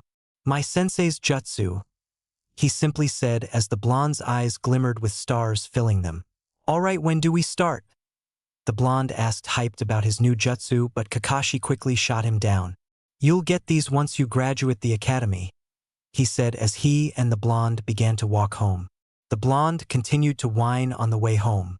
"Also, don't ever tell anyone what you saw." The blonde nodded and continued to whine all the way home. Meanwhile, Yugao found herself tossing and turning herself in her. Why did she find it hard to sleep tonight? Kakashi had lied. It had been a good 10 minutes since he promised to bring the blonde back. She heard knocking as she rushed to the door to see Kakashi carrying the blonde on his back. She sent glares at him. "Couldn't sleep?" he asked her as she throws daggers at him but responds with a nod. He sighs as he places the blonde slightly in her bed. "Yugao, I truly admire your dedication to Naruto, but do remember we're not going to watch him forever. He's going to the academy soon, and don't parents take care of their children even though they're in the academy?" she said as she looked at him laying in her bed. They do, but we aren't parents. You're 13 and in quickly rising up the ranks in the umbu. You can't balance the two out, and I don't think Naruto would like you sacrificing your job to attend to him. Yugao stood in front of him and thought she knew it was right, but she couldn't just abandon him. What about you, Captain? She asked him. He only looked back at the blonde and smiled. He's grown for his age. He'll manage without me until he finishes the academy. You're gonna leave him for this long? Can you really? She asked the masked man. No, he'll have to settle for visits once in a while, he told her as walked out. You have 3 months more before he starts the academy. Try to tell him. If you can't, I do it for you. Make your time with him worthwhile. He disappeared. Yugao climbed the bed and faced the blonde. Watching his chest lightly move, she cradled him into her chest. Yugao-san. She heard him call out in his sleep. Yeah? She didn't receive any response. She passed her hand through his golden locks. She planted a kiss on his cheek as she drifted bed. With the past month flying by so quickly, both Naruto and Sasuke had been training their asses off. Naruto had been improving his taijutsu with Yugao while improving his body shape. He'd gained an inch too, making him the same height as Sasuke. Meanwhile, at Sasuke's end, he'd been improving his fire style and learning basic genjutsu while improving his shuriken game. However, Naruto had been taught by Yugao how to disrupt basic genjutsu, so as long as Sasuke didn't know a C rank or higher, he was fine. Kakashi, who just returned home from what one might call a stressful day, he just failed another potential team of genin who didn't understand the virtue of teamwork. He looked at his calendar. Oh, the big day is tomorrow, he smirked. He truly wanted to see how far Naruto had come. Meanwhile, come on, Naruto, just come to bed. Yugao tried to convince the blonde, who'd put his scrolls all over the bed much to her displeasure. But I need to. He couldn't finish as she cupped his face. Look, Naruto, you need rest, otherwise you'd be tired tomorrow, and I want to talk to you about something. The blonde grumbled before clearing his scrolls of the bed and joined her. What did you want to talk about? He said as he faced her. You're getting into the academy soon. The blonde cut her off before she could finish. Yugao-san, I think I like you. She blushed when she heard it. What makes you think that? She asked as stared back at him. For once he could completely nervous. He even twiddled his fingers, which made him even cuter in her opinion. Well, every time we're close, I feel my heart beat faster whenever we're like this. She smiled when she saw him smiling. I think we all feel that way when we're around people we love. She saw him nodding slowly at what she said. What makes you like me? She asked, a bit curious. Well, you're very pretty, and you're strong, and you really care for me, and you're sexy. He muttered the last part to himself. She just looked at him blushing. You think I'm pretty? He nodded at her question. Thank you, Naruto, but I don't think you like me. You just have a crush, she said softly to him. He looked at her with confusion plastered all over his face. A crush? She nodded her head. It took her a while, but she deduced he didn't get her. A crush is when you admire someone a lot that it makes you think you're in love them. The blonde finally nodded. So I have crush rather? She nods at him. How will I know when I've actually fallen in love? He asked the purple-haired Kunoichi. I don't know, Naruto. I think you'll just know, she replied as he pushed one of his golden bangs to the side. She noticed eyes were closed and his breathing had stabilized. I guess the love talk is boring, she giggled to herself. I hope I fall in love with you, Yugao-san. He managed to get out between snores. Yugao blushed and kissed his forehead as they drifted into sleep. The next day, Naruto rushed out of bed and into the bathroom, where he began to wash down. Yugao chuckled at his impatient character. Naruto, relax, you're going to be early enough. She hissed as she joined him in the bath. But I have to get there early to examine the...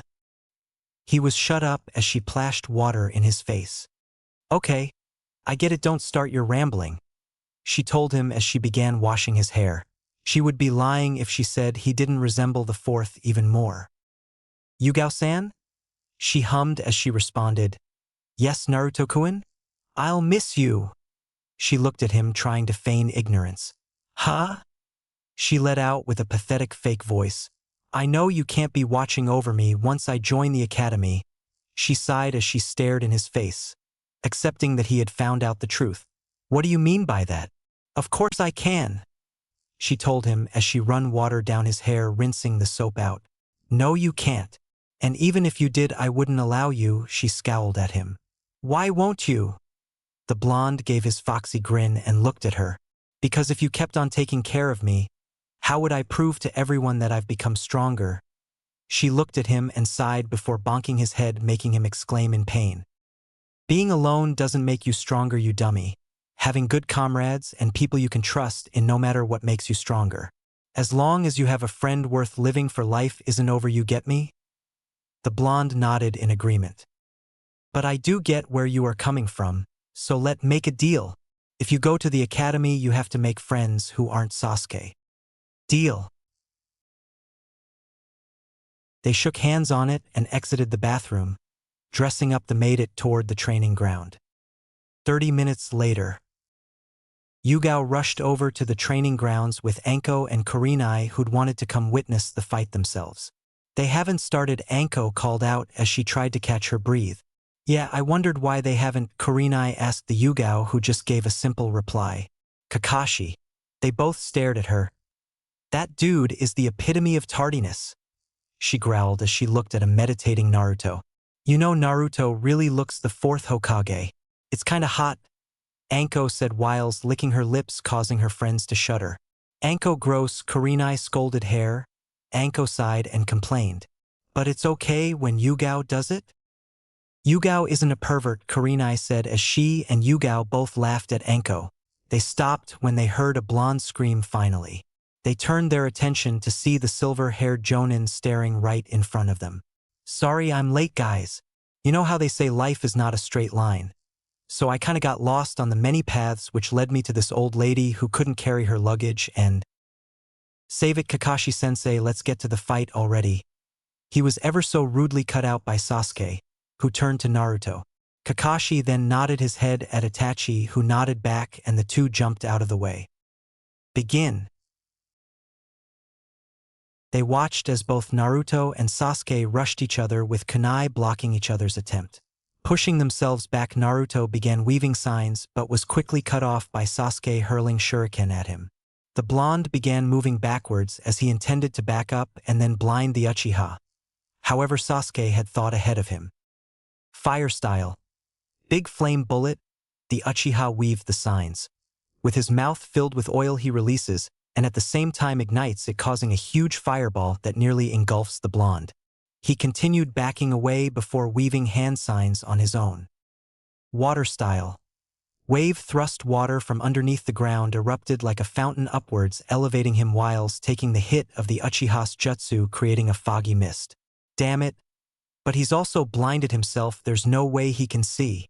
The Uchiha almost ate his own words as the blonde narrowly missed his kick. He flew to the Uchiha side, who just slightly evaded the second one as well. That was smart by Naruto, Itachi told Kakashi, who was just reading his book. He's using a jutsu to see where Sasuke is at. The water release. Shiryoku. Itachi smiled whilst Kakashi just kept his game face on. I'm interested to see what Sasuke does about this, Kakashi told the older Uchiha, who chuckled. Me too. Sasuke had enough of the dodging. He can't stay here any longer. The punches were beginning to feel heavier and Naruto was getting faster.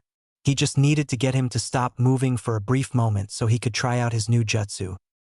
I need to get him still somehow, the Uchiha told himself as he prepared for the latest barrage of kicks from Naruto. Finally, a plan came in his head as he smiled. He awaited for the blonde to throw his first kick and grabbed his leg, smashing him into the ground. Leaping in the air, he aimed his kunai right between the blonde's hoodie and the ground, pinning him to the ground. Lightning release. Thunder gate. The blonde suddenly noticed lightning bolts start decimating the area around them, barely dodging them. He also noticed Sasuke's jutsu was meant to target wide areas. He throws a kunai at Sasuke, who catches, but the kunai is then used as a medium to summon the lightning bolt, which comes hurling down on him. Hey guys, shouldn't we stop this? It's getting a bit out of hand, Yugao said as she watched the Uchiha scream, shuddering at his cries. Come on guys, can't they just do taijutsu or something? Kurenai suggested, but the two mentors had made their mind up. Just watch and pay attention, Kakashi advised them. They continued and noticed the Uchiha's cry had suddenly stopped. Lighting style. Lightning bolt jutsu. They saw the Uchiha fire a streamlined lighting bolt at the blonde who'd fail successfully move out of the way and got with it. The two of them now hit with lighting bolts charged at each other only to collapse before getting near each other. The three looked amazed at what they'd just witnessed. Well, that was kind of an anticlimactic, Anko said as he stared at the two mentors. Yeah, well, Kakashi started. It was expected, Itachi continued. Am I the only one who didn't get what just happened? Kurenai said dumbfounded. Naruto used the kunai to attract one of Sasuke's stray lightning bolts. When it struck Sasuke, we all thought he was getting fried, but if that was the case, why not simply just move out of the way?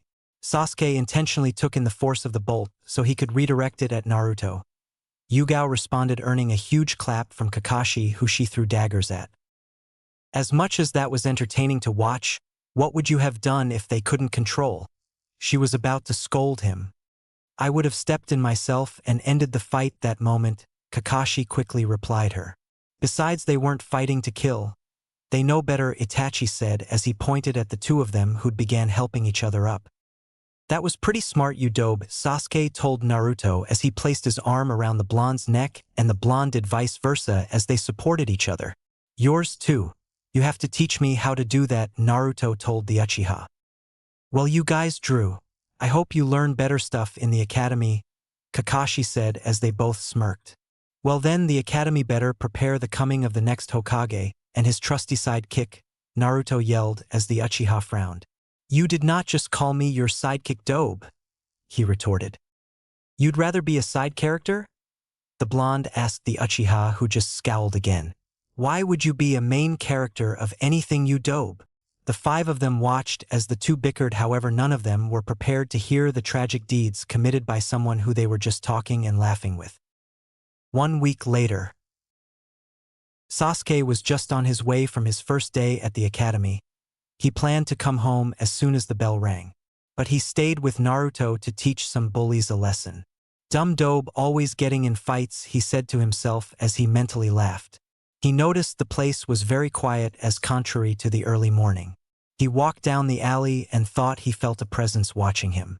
He turned around but met no one. He decided to pick up the pace home. He opened the door. Mom, Dad, I'm home. He met no response. He checked everywhere in the house but the living room. He burst into tears after what he saw. His mother and father dead on the ground and Itachi standing over them. Itachi, what happened? Who did this? He asked, but he met no response. Instead, he had to dodge an incoming blade from his brother. Foolish little brother. It was I. Sasuke bawled and bawled his eyes out. Why? Why? Why? Why would you kill our clan? Itachi just stared at him, his red eyes spinning. I wanted to test myself. It's that simple, he told Sasuke. You killed our parents just for that. Sasuke said, enraged as he charged directly at him and received a quick kick knee to the gut. You're not strong enough, Sasuke. Maybe when you get eyes as strong as mine, Itachi told his brother, who was rolling in the ground in pain. How do I get my eyes like that? Tell me. So I kill you. Sasuke yelled out at his brother. Good, Sasuke, I've left you everything you need to know. Harness you hatred. He couldn't finish as Sasuke growled at him again. Shut the hell up, Itachi. Just tell me right now how to get those eyes. Itachi just looked at him with blood all over him. I had to kill my best friend, he said as he started cackling. Sasuke shook his head in disbelief. You killed Shisui? But he was your best friend. How could you? Itachi sighed and shook his head. Because I needed to test this power for myself. Enough of the bickering, Sasuke, I have important matters to attend to. But you can have this goodbye present from me to you. Sasuke looked in his eyes, and there he was, Itachi. He was killing everyone. Run! Run! The boy shouted, trying to plead to his fellow clansmen, but it was no use, they couldn't hear him. Sasuke watched Itachi kill his parents, his auntie's uncle's friends, even his own girlfriend. Just when he thought it had ended, it played again and again and again. But after a day of rewatching, nothing remained in his mind but 3 words. I will kill you. It's been a year since Academy started, and if Naruto told anyone he settled in nicely, he'd be lying. He was late for class. Everyone there also gave him looks of hatred, not to mention he'd been getting abysmal grades, although he wouldn't put that on himself, only he knew the teachers did mark him down a lot. However, his most pressing issue was with Sasuke Uchiha. The person he'd considered his friend over a year ago had changed. Not that if your whole family was and clan was murdered by your brother and you put in a genjutsu for 2 days to witness him kill him over and over again. Flashback. Hey Sasuke. The blonde had gone to cheer him up as he'd heard from Kakashi what happened to his family. What is it, Naruto? He replied, the blonde, in a hurt but cold-hearted tone. The blonde looked at him, wanting to say something, but nothing came out of his mouth. I'm sorry about what happened, Desh. The Uchiha glared at him, causing the blonde to shut up. What the hell could you have done about it? Take your fake sympathy elsewhere. He got out as he noticed Naruto's head drop. He watched as the blonde walked away, leaving him alone. I'll destroy him, he snarled as he looked at a picture of his parents. Flashback end. Since that day, Naruto had still made attempts to talk to the Uchiha, but in the academy his fangirls had deemed he was just being a nuisance to the said Uchiha, and when he tried anywhere else the Uchiha would blow him off. Naruto was surprised by how much Sasuke had changed. He topped the class while the blonde sat in average tier. For the first time in a long time, Naruto felt as if he was at the start again, all alone.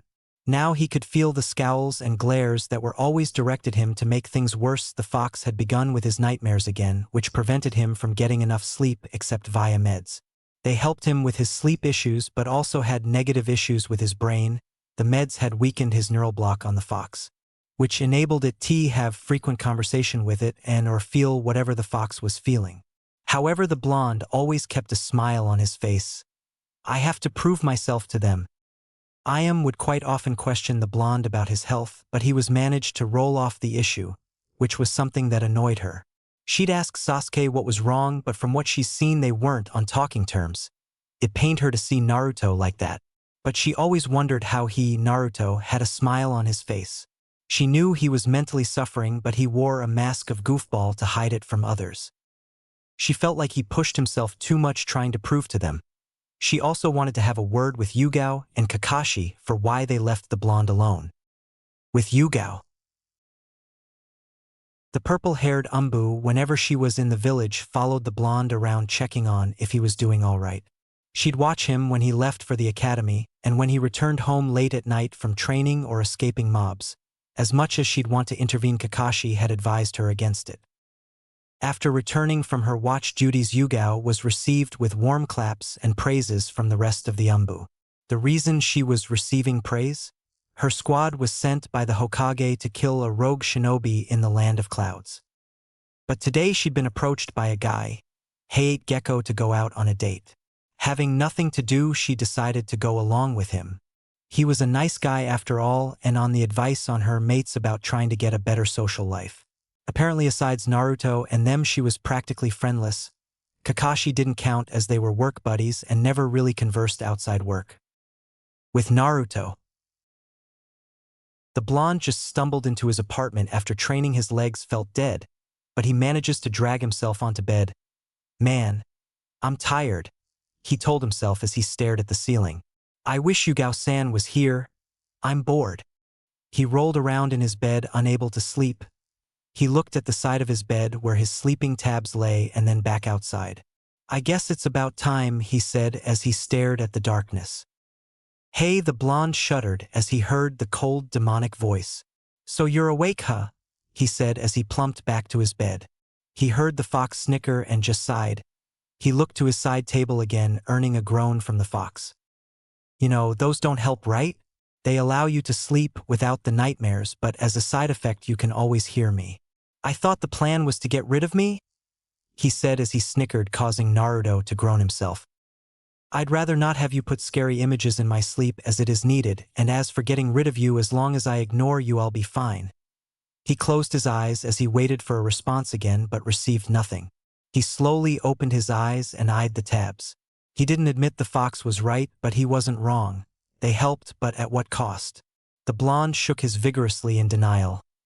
No, he's just trying to trick me, so he can take over, he told himself as he heard his stomach grumble. Might as well eat before I sleep. He got up as he walked to Ichiraku Ramen.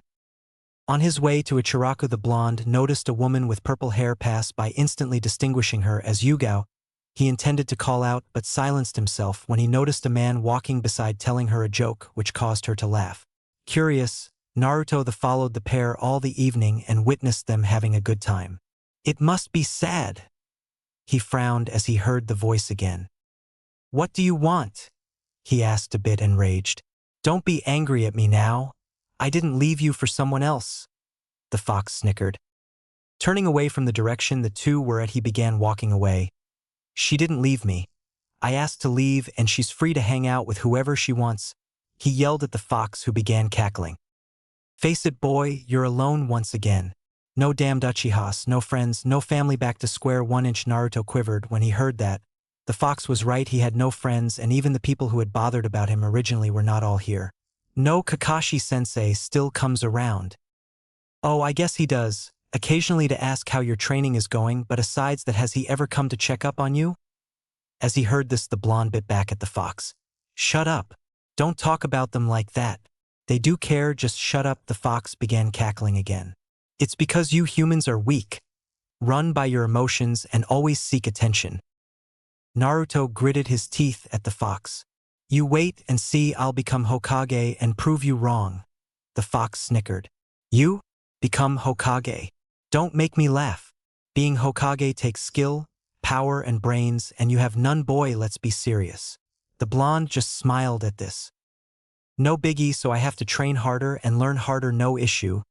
The fox frowned. His attempt had failed again, but on the upside he'd felt the blonde's anger, which was good, as he could exploit further in the future.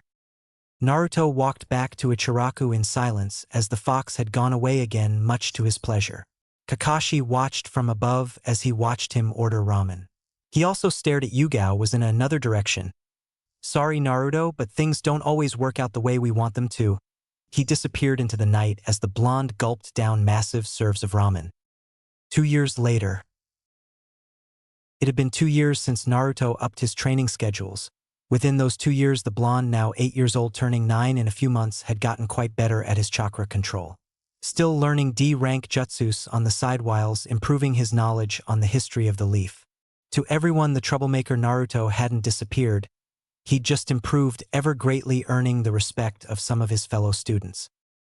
Naruto, who had improved on the practical side, was still lacking a bit in his studies. However, the dedication he showed towards wanting to learn impressed Irika, who'd sometimes wonder why the blonde still took naps in class and caused trouble, but even told himself old habits stick with you.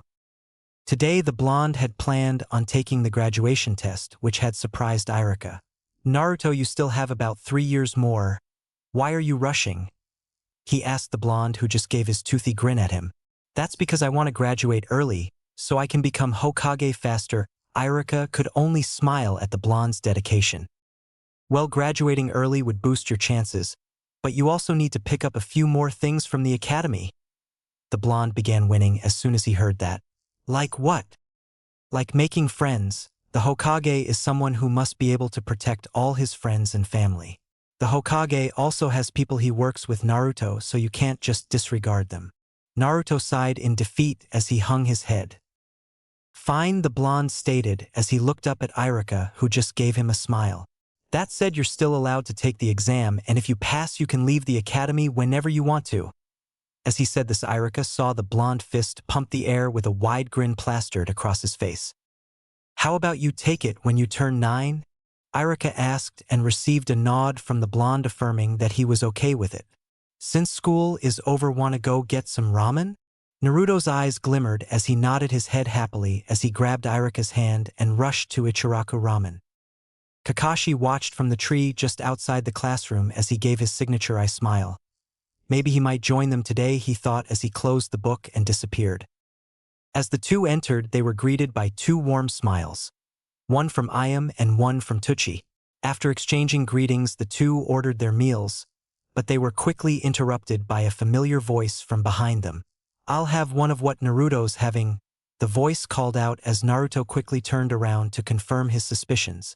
Kakashi-sensei, he called out as he dashed to the silver-haired Jonin. How are you doing, young man? The blonde began explaining everything that happened since the last time they met. Naruto explaining all the new things he'd learnt in the past few months whilst trying to get Kakashi to give him new information about jutsus and or stories of some of the missions he'd been on, but to his displeasure, the Jonin refused to let out a single piece of information. Iruka stared at the two with a smile on his face. Even if his parents were still here, I'm sure they would have turned out this way. Soon the trio's meals arrived, and eventually with the meals finished, Iruka had to leave the trio, leaving Naruto and Kakashi alone. Kakashi walked the blonde home as he continued to talk about his training. So you're taking the test when you're 9? The blonde nodded in affirmation. That's not bad. I look forward to when you graduate. They both walked into Naruto's apartment as they talked about trivial matters. Eventually the blonde began yawn in tiredness as Kakashi put him to bed. I'll see you again, Naruto. And with that, the silver-haired Jonin disappeared into the night. October 10th, 3 months later. The blonde woke up and dashed into the shower. Today is the day. I can't be late. He quickly dashed out and he picked up his orange jumpsuit and dashed towards the academy. He's watched by Yugao and Kakashi as he jumps from rooftop to rooftop at incredible speeds. He's grown up a lot, she commented as she watched him. Oh? In what sense? The masked ninja asked her. Well, he's more agile. He looks more masculine and he really resembles his idol Kakashi, using his right hand to imitate hiding a blush. You think he looks like me? Yugao chuckled and softly slapped the Jonin. So, Captain, how's it been going? Yugao asked. The Jonin looked at her with a bored look. Don't call me that, he answered before pulling out his favorite book. I heard you failed another set of genin. Looking up from his book, he nodded at her as she gave him a shocked look. They lacked something needed in all genin teams. Yugao looked at him confused. But why would you fail clearly capable shinobi? She heard him release a sigh as he closed the book.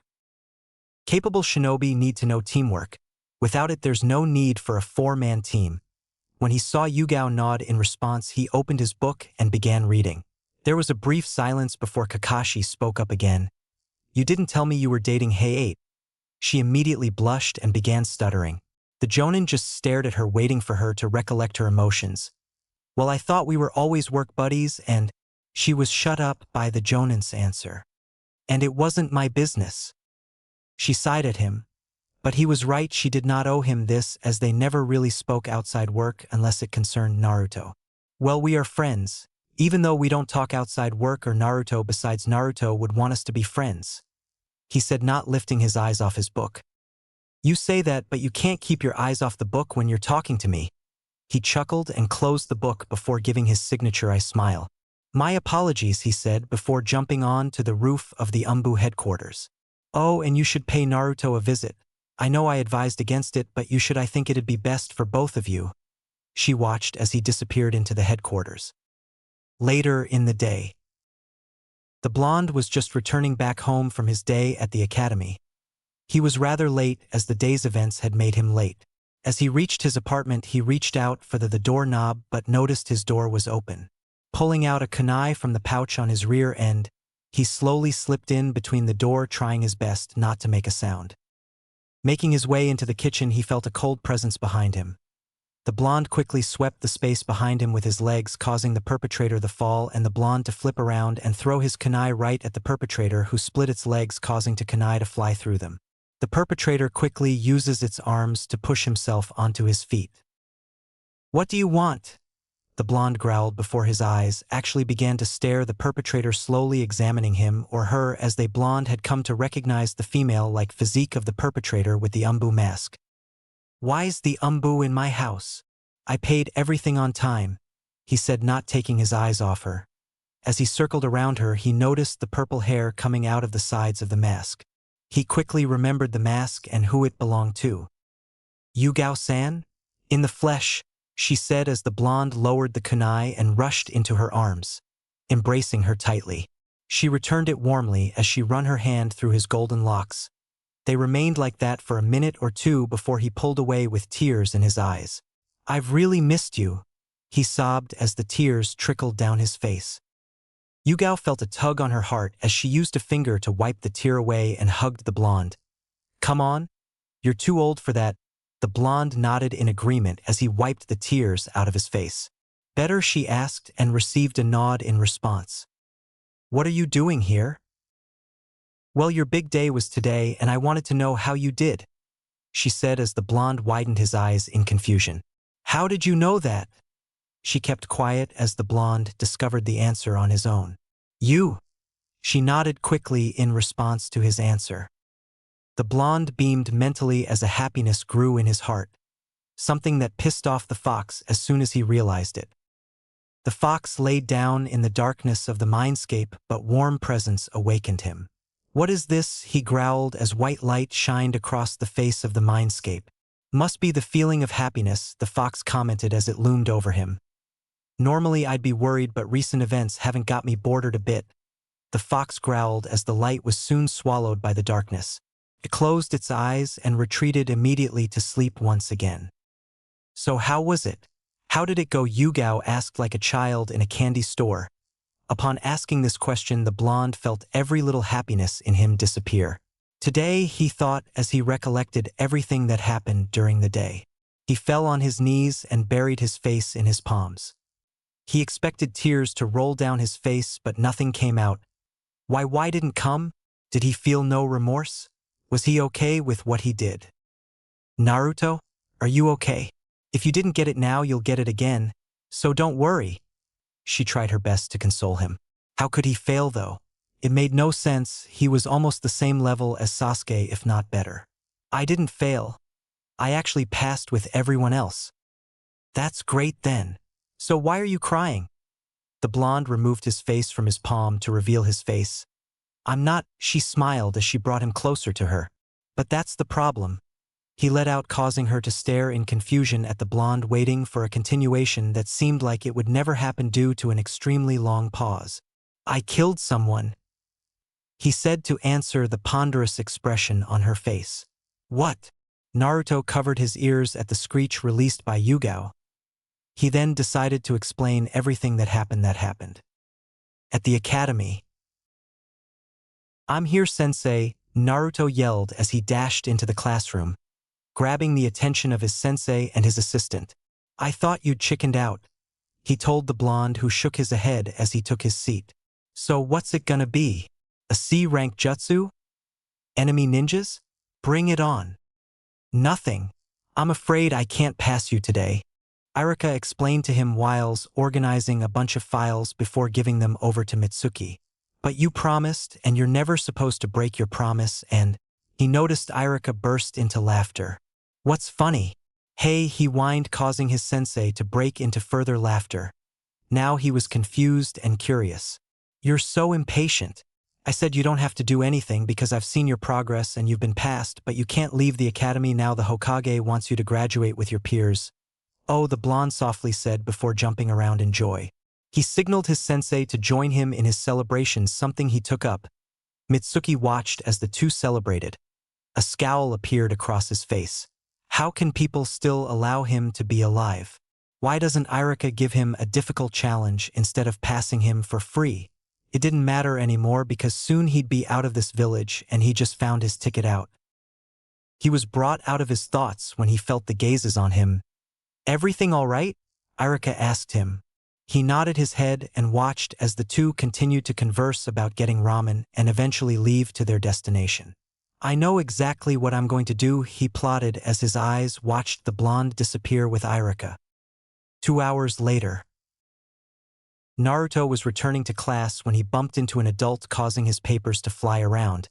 He was fully expecting a bunch of insults to be thrown at him, but he was shocked when the hand of the grown man was held out to him. He wearily took it and was brought back to his feet, which caused him to see the man better. It was Irika-sensei's assistant. Sorry, Naruto. My mistake, he apologized. No, it was mine, he said as he quickly recovered all the sheets. Let me help you take them, he insisted as he accompanied Mitsuki to the classroom. So big day today, huh? He asked the blonde, who nodded furiously in agreement. But you know that Irika's words aren't enough to get you promoted, he told the blonde, who gave him a confused look. But he said dash. He can't, otherwise people will question the honesty in his job, and if too many people know you passed without test, they'd throw a fit. The blonde nodded slowly in realization and turned to the assistant. "So what do I do?" he asked. Too bad the blonde walked through the door, otherwise he would have noticed the evil smirk that appeared on Mitsuki's face. "I can assign you a mission, but it won't be easy." He watched the blonde drop the stack on the table and yell, "Bring it on." He gave the details of the mission to him and dismissed the blonde. "Now go and get me my freedom." Naruto remained perched up on a building as he looked at the Hokage Tower. He scouted around the area, but he knew no matter what there was no way he couldn't go undetected and time was almost up. The sun was setting and fast. He had to do this now, otherwise he wouldn't graduate. Jumping off the roof, he worked in the shadows, slowly tiptoeing and avoiding the umbus stationed there. Eventually reaching the storage room, he dashed through and picked up any scroll he could. However, the moment he did, a swarm of umbus appeared in front of him. His sweat dropped as he stared them down. Hanging the scroll around his neck, he pulled the kunai out of his holster and tightened the grip on it. "Isn't this a little too much for a test?" he mentally asked himself before launching the kunai at the foot of the umbu. A gust of smoke engulfed the place as the smoke bomb on the kunai released, and the blonde dashed through them, speeding out of the place. The blonde dashed to the meeting point as he dodged kunais from every direction. Eventually he lost them for a brief moment. "Finally I can catch my breath. All this trouble for a stupid scroll," he panted as he opened scroll to read its contents. The umbu watched in the shadow as Naruto read the contents over the scroll. "Shouldn't we stop him?" one umbu asked the captain, who just ignored him. He waited for the blonde to arise and move to his destination. "Follow him and don't let him out of your sights." Naruto plopped down on the ground as he awaited Mitsuki. Mission complete, now to wait for. He shot up as Mitsuki arrived. He had a warm smile on his face before walking up to the blonde. "I thought you'd given up," he said as he offered a hand, which the blonde took and sprang onto his feet. "Never. It was just a little bit tough though. I swear I nearly died like 3 times to a kunai." Mitsuki laughed as he patted the blonde's head. "You did good," he told the blonde, who smiled in glee, but all was immediately lost as Mitsuki held a kunai to his neck. "And now you'll give me the scroll," he commanded to Naruto, who just stared back in awe and despair. "What are you doing? Shut the hell up and give me the scroll, demon," he roared at the blonde, who complied immediately and removed the scroll from around his neck. He watched as Mitsuki laughed maniacally. "I can't believe you managed to do it. You must be insane. To betray your own village, demon. I thank you though. Now I can leave this accursed village." "What do you mean?" he asked in confusion as he got back up to his feet. Mitsuki was about to answer, but he had to quickly adjust his head to dodge a kunai that would have impaled it had he moved a second late. He turned to direction in which the kunai came from. There, standing on the tree, was Iruka with a frown plastered across his face. "Naruto, what are you? Crazy?" he yelled at the blonde, who shuddered in response. His glare then turned to Mitsuki. "Hand that over. And throw away the hard work dear Naruto has done." He jumped out of the way this time to avoid the new set of kunai hurled at him. "Naruto wouldn't betray the leaf. You tricked him with that fake assignment." "Fake?" He looked at the assistant, who just grinned before cackling. "Yes, Naruto, it was a fake. I just needed the scroll and you helped me." "For what?" "He wanted you to steal a forbidden scroll, most likely so that he could join an enemy village and hand over our secrets to them," Iruka explained. Naruto growled out. The thought of him betraying the village in any way disgusted him, not to mention the fact that Mitsuki had tried to make him commit such an act sickened his stomach. He launched at Mitsuki but was sent back by a heavy kick to the gut. Iruka began to throw kunais at the traitor, who also scaled up a tree and hid behind it. He engaged his former colleague in a battle of lunged kunai, neither managing to damage the other. Naruto lay down on the ground, holding his gut clearly in some pain. He looked up to see Iruka being overwhelmed by Mitsuki's barrage of kunai. Still in pain, he manages to form the hand signs for a jutsu. Wind release. Great breakthrough. Just like that, he blew out a gust of wind that sent the kunais flying and knocked down the tree Mitsuki hid behind. The sudden attack caught out both the jounin, who didn't expect the blonde to release such a strong jutsu. It left Mitsuki falling, but as he fell he noticed the blonde standing right there in the open.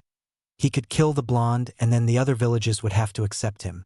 He opened up a scroll, pulled up a demon blade shuriken, and hurled it at the blonde. He could only wait to hear the screams of the pain from the Jinchuriki. Naruto watched as the shuriken hurled towards him at great speed. He wanted to move, but his gut ached him too much too. However, the blade never hit him. Instead, he heard a shout in a familiarly masculine voice. He opened his eyes to witness the shuriken blade had impaled Irika through his back. "Oh, he saved you, demon," Mitsuki said with a hint of surprise and disappointment. "Irika-sensei, why?" "Yes, why, Irika, would you sacrifice yourself for someone who killed your parents?" "What?" the blonde replied in utter confusion. "He didn't. It wasn't him."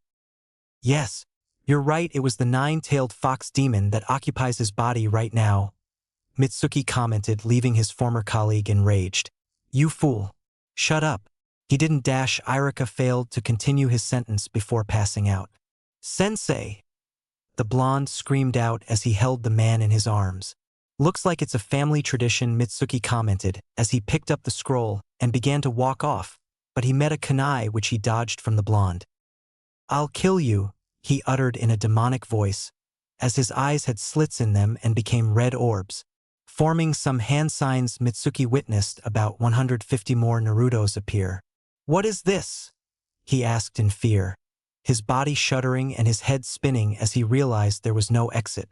The Narutos jumped down and began beating up the traitor, throwing punches, kicks, and whatnot. In a few minutes, his body lay down lifeless with all the clones gone and the blonde standing over him covered in blood that wasn't his. "Shouldn't we interfere?" the Umbu in a wolf-like mask asked her captain. He made no response. He watched as the blonde loomed over the lifeless body, then switched his gaze to the scroll. It was quite a distance away from them, and to make matters worse, the jounin that accompanied the blonde was now up. "Wait for the right opening." Naruto looked at the lifeless body in front of him. He felt nothing as he stared at him. Why should he? He just did what shinobi do and killed an enemy nin, someone who wanted to betray the village.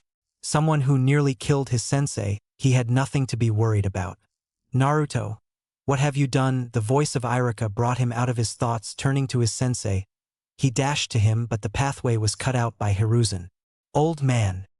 "Naruto, are you okay?" "Irika." The old man quickly latched to his side, putting two hands over him, healing the wound caused by the shuriken. In a few minutes, he was surrounded by Umbu, including the two who avoided the battle. "Take him to hospital, and the two of you wait here for me." In a second, the two new Umbu left with Irika. The Hokage walked slowly towards the blonde and knelt in front of him. "Gramps, I didn't mean to dash," he cut him off by hugging the blonde. "I know.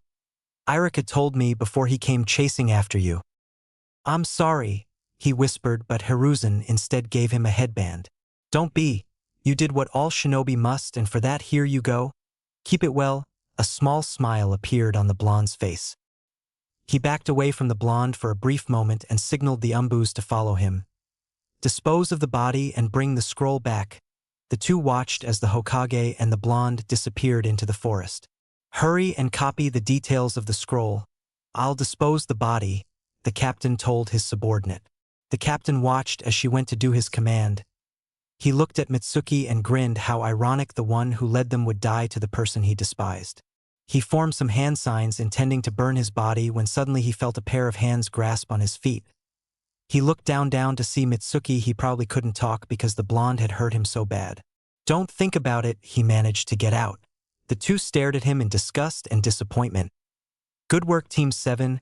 The Hokage congratulated the team in front of them, but was only met by complaints from the knucklehead ninja of Konoha. "It was just a damn cat," he yelled out in frustration. He wanted tougher missions. He was so tired of them. Honestly, they were below him. He wanted an A-rank mission. "And yet there are several signs of cuts on your face," the Hokage replied wittedly, causing everyone in the room to burst into soft laughter. "It was a very wild cat," the blonde replied, causing everyone around him to burst into laughter once again. Hiruzen smiled at the blonde. It had been about 6 months since the incident that fatal night. The following week, he was drafted into a team with Haruno Sakura and Uchiha Sasuke, as well as their jounin leader being Hatake Kakashi. Very fortunate, how the blonde was with both his longtime associates. Anyway, I want a harder mission. One that requires actual shinobi, Naruto stated, grabbing the attention of the Hokage. We need harder missions, it's way too easy, the Uchiha nodded in agreement. Speaking of the Uchiha, the boy had shown increased development and was still getting better. At this moment Naruto was quite far away from matching him, not to say that Naruto was bad. He had actually surprised him with his rapid growth. He was probably 10x stronger than he was that night. The weakest link among the team was probably the girl. His concern still remained on the Uchiha, whose bond with Naruto seemed to decrease more and more as time passed, or, so it seemed, maybe a little rivalry isn't bad. Kakashi, the masked ninja, looked in the direction of the Hokage. Do you believe this is true? The Hokage continued. In the mind of the masked ninja, he did believe that it was about time for mission upgrade, and if he didn't agree with it, Naruto would end up nagging about it. Yes, I do. An upgrade will be much complimenting for their level. Yes, yes. Naruto jolted up and down in excitement from the encouraging words of his sensei. Finally, a higher-ranked mission. Finally, he'd be fighting enemy ninjas with exceptional jutsus and that good stuff. No, you won't be doing that, Naruto, the Hokage told him as if reading his mind. I'll find you a mission to fit your caliber soon. Just then, a man bursts into the scene stumbling. Probably a bit drunk, the Hokage and Kakashi noted. He bowed in front of them. Sir Hokage. Both Naruto and Sasuke grinned as the man greeted the Hokage, as they knew what was coming. Naruto exited the tower with a huge smile on his face. Finally, a mission that wasn't about chasing cats or some sort of domestic animal. Honestly, why would they flee from their owners and home? It made no sense. Well, it wasn't like it was hardest mission ever. They just had to escort some bridge builder back to his village. It wasn't too hard, but still he lose focus. Maybe if they good enough, they'd be bumped up another tier again and these missions would become normal. Now though, he had to prepare for the mission. It was a few hours away, so he'd have some time to make adequate preparations. But first he'd have to go see Yugao before he leaves. Speaking of Yugao, what was she doing at this moment? Well, she was returning from a date, yes, another one. She'd never imagined that she would have so much fun in a relationship. It was refreshing, and she didn't admit it back then, but she needed love in her life and someone was always there for her. Although he was dull, he knew how to make her happy, and that was enough for her. Hell, she was sure she wanted to marry him, but she's only 15. Imagine a letter version of him and her wandering around. She hoped they were as optimistic as Naruto is, or at least was when she first met him. Now it was as if he was never really happy. Not since that evening 6 months ago, but he always forced himself to be happy so others wouldn't worry about him. However, since then his growth has rapidly increased and doesn't seem like he's slowing down either. As if by fate, she noticed blonde spiky hair pass through a crowd. She immediately scanned through again, but he'd disappeared, or so she thought, as she had to dodge a sneak attack trying to be made by the blonde. Keyword tried. She easily caught him mid-air and locked him down. Nice try, but you'll never catch me off guard. She giggled at the small pout that appeared on his face, but she quickly changed her facial expression to a confused one when the blonde began grinning as he disappeared in a puff of smoke, and the real blonde tapped her from behind. Joke's on you? The blonde grinned as he noticed the look on her face. Is it really though? She replied as a huge ramen noodle tied the blonde up. A genjutsu? Damn it! He looked at the kunoichi, who had a pleased look on her face. She dispelled the jutsu, causing Naruto to sigh in relief. Now that he looked at her, she looked stunning in the black dress she wore. It brought out her nice hair, pretty face, sweet lips and body. Shit, he was doing it again. Earth to Blondie. He shook his head and looked to her. Sorry, what were you saying? I asked what you were doing? Oh, well, I was actually looking for you. We got a C-rank mission. We were leaving, so I wanted to inform you before we left. Your first C-rank mission. What's it about? You know I can't tell you that. She smiled. It seemed like he was finally catching on. Well, what do you say if we grab some ramen before you leave? The three of them waited quite longer than they expected to. Not only Naruto was late, but Kakashi as well. Sakura jumped as a swirl of leaves appeared around them, revealing the half-eyed Jounin. He was about to make up an excuse, but his I didn't see Naruto around. Where's Naruto? he asked his young genin, but instead Tazuna, the bridge builder, bursts out in anger. Is this some kind of joke? What did I hire you for? 2 of your genin showed up before you, damn it, and the last one is nowhere to be found. The 2 of them stood there startled, looking back and forth between the adults. Sorry. I got lost on the path of life, Kakashi told the man with his eye smile, causing his students to fall over and Tazuna to sigh. Look, I'm in a rush. I'll just cancel with you dash. Hey guys. Sorry I'm late, Naruto screamed, running with a huge smile plastered on his face. Kakashi smiled at his timed entrance, giving a look to Tazuna, who frowned and picked up his bag. You're late, you idiot, Sakura lashed out, hitting him on his head. Sorry. I ran into a friend dash. Save it! The 3 of them yelled in unison. I've heard enough of the lame excuses. Let's just be on our way. The bridge builder yelled as the team followed behind him. The mission so far had been quite uneventful, Sakura thought, which meant so far so good. Kakashi was speaking to Tazuna, whilst Naruto seemed to be talking to Sasuke, however, seemed much disinterested. Why couldn't Naruto take the hint that Sasuke doesn't want to be his friend? He thought everything was a joke, and about games, he should try to be more serious. Just then Naruto noticed some rustling noises in the bushes around them. He signals everyone to stop and closes his eyes. There was a short silence as all eyes were on the blonde. Before anyone could speak up, he threw a kunai into one of the bushes. Everyone tensed up as the bushes stopped rustling. They all walked towards the bush, and all sweat dropped when they saw a kunai 2 inches of the head of white-furred rabbit. Sakura bonked him on the head for animal cruelty. Kakashi placed his hand on his chin. Snow rabbit? In summer. Nice try, Naruto, Kakashi commented, causing Sakura and Sasuke to giggle at the blonde, but like normally, he didn't laugh with them. His eyes became hard as steel and focused, and his face indifferent. Sakura looked at him with a red flush on her face. We're in the summer, but this is a winter rabbit, meaning it's been trained by enemy ninja. As if triggered by command, 2 ninjas jumped the team. Flying at them before their blades impaled the others were Sasuke and Kakashi, using their kunais to deflect the blade. Naruto creates about 10 clones. 5 of them run ahead of the remaining 5. The 5 ahead engage the ninjas in hand-to-hand contact, whilst the remaining begin to weave hand signs for a technique all too familiar to Sasuke and Kakashi. Wind style. Great breakthrough. In a matter of seconds, the builder and Sakura watched as the 2 men were blown into the air by the gust of wind being released by Naruto. The blonde nodded at Sasuke, who started to weave signs of his clan's signature jutsu, fire style. Fireball jutsu. Sakura could feel the heat emitting from Sasuke's flame as it engulfed the 2 enemy ninja. She wiped her face dry from all the sweat it caused.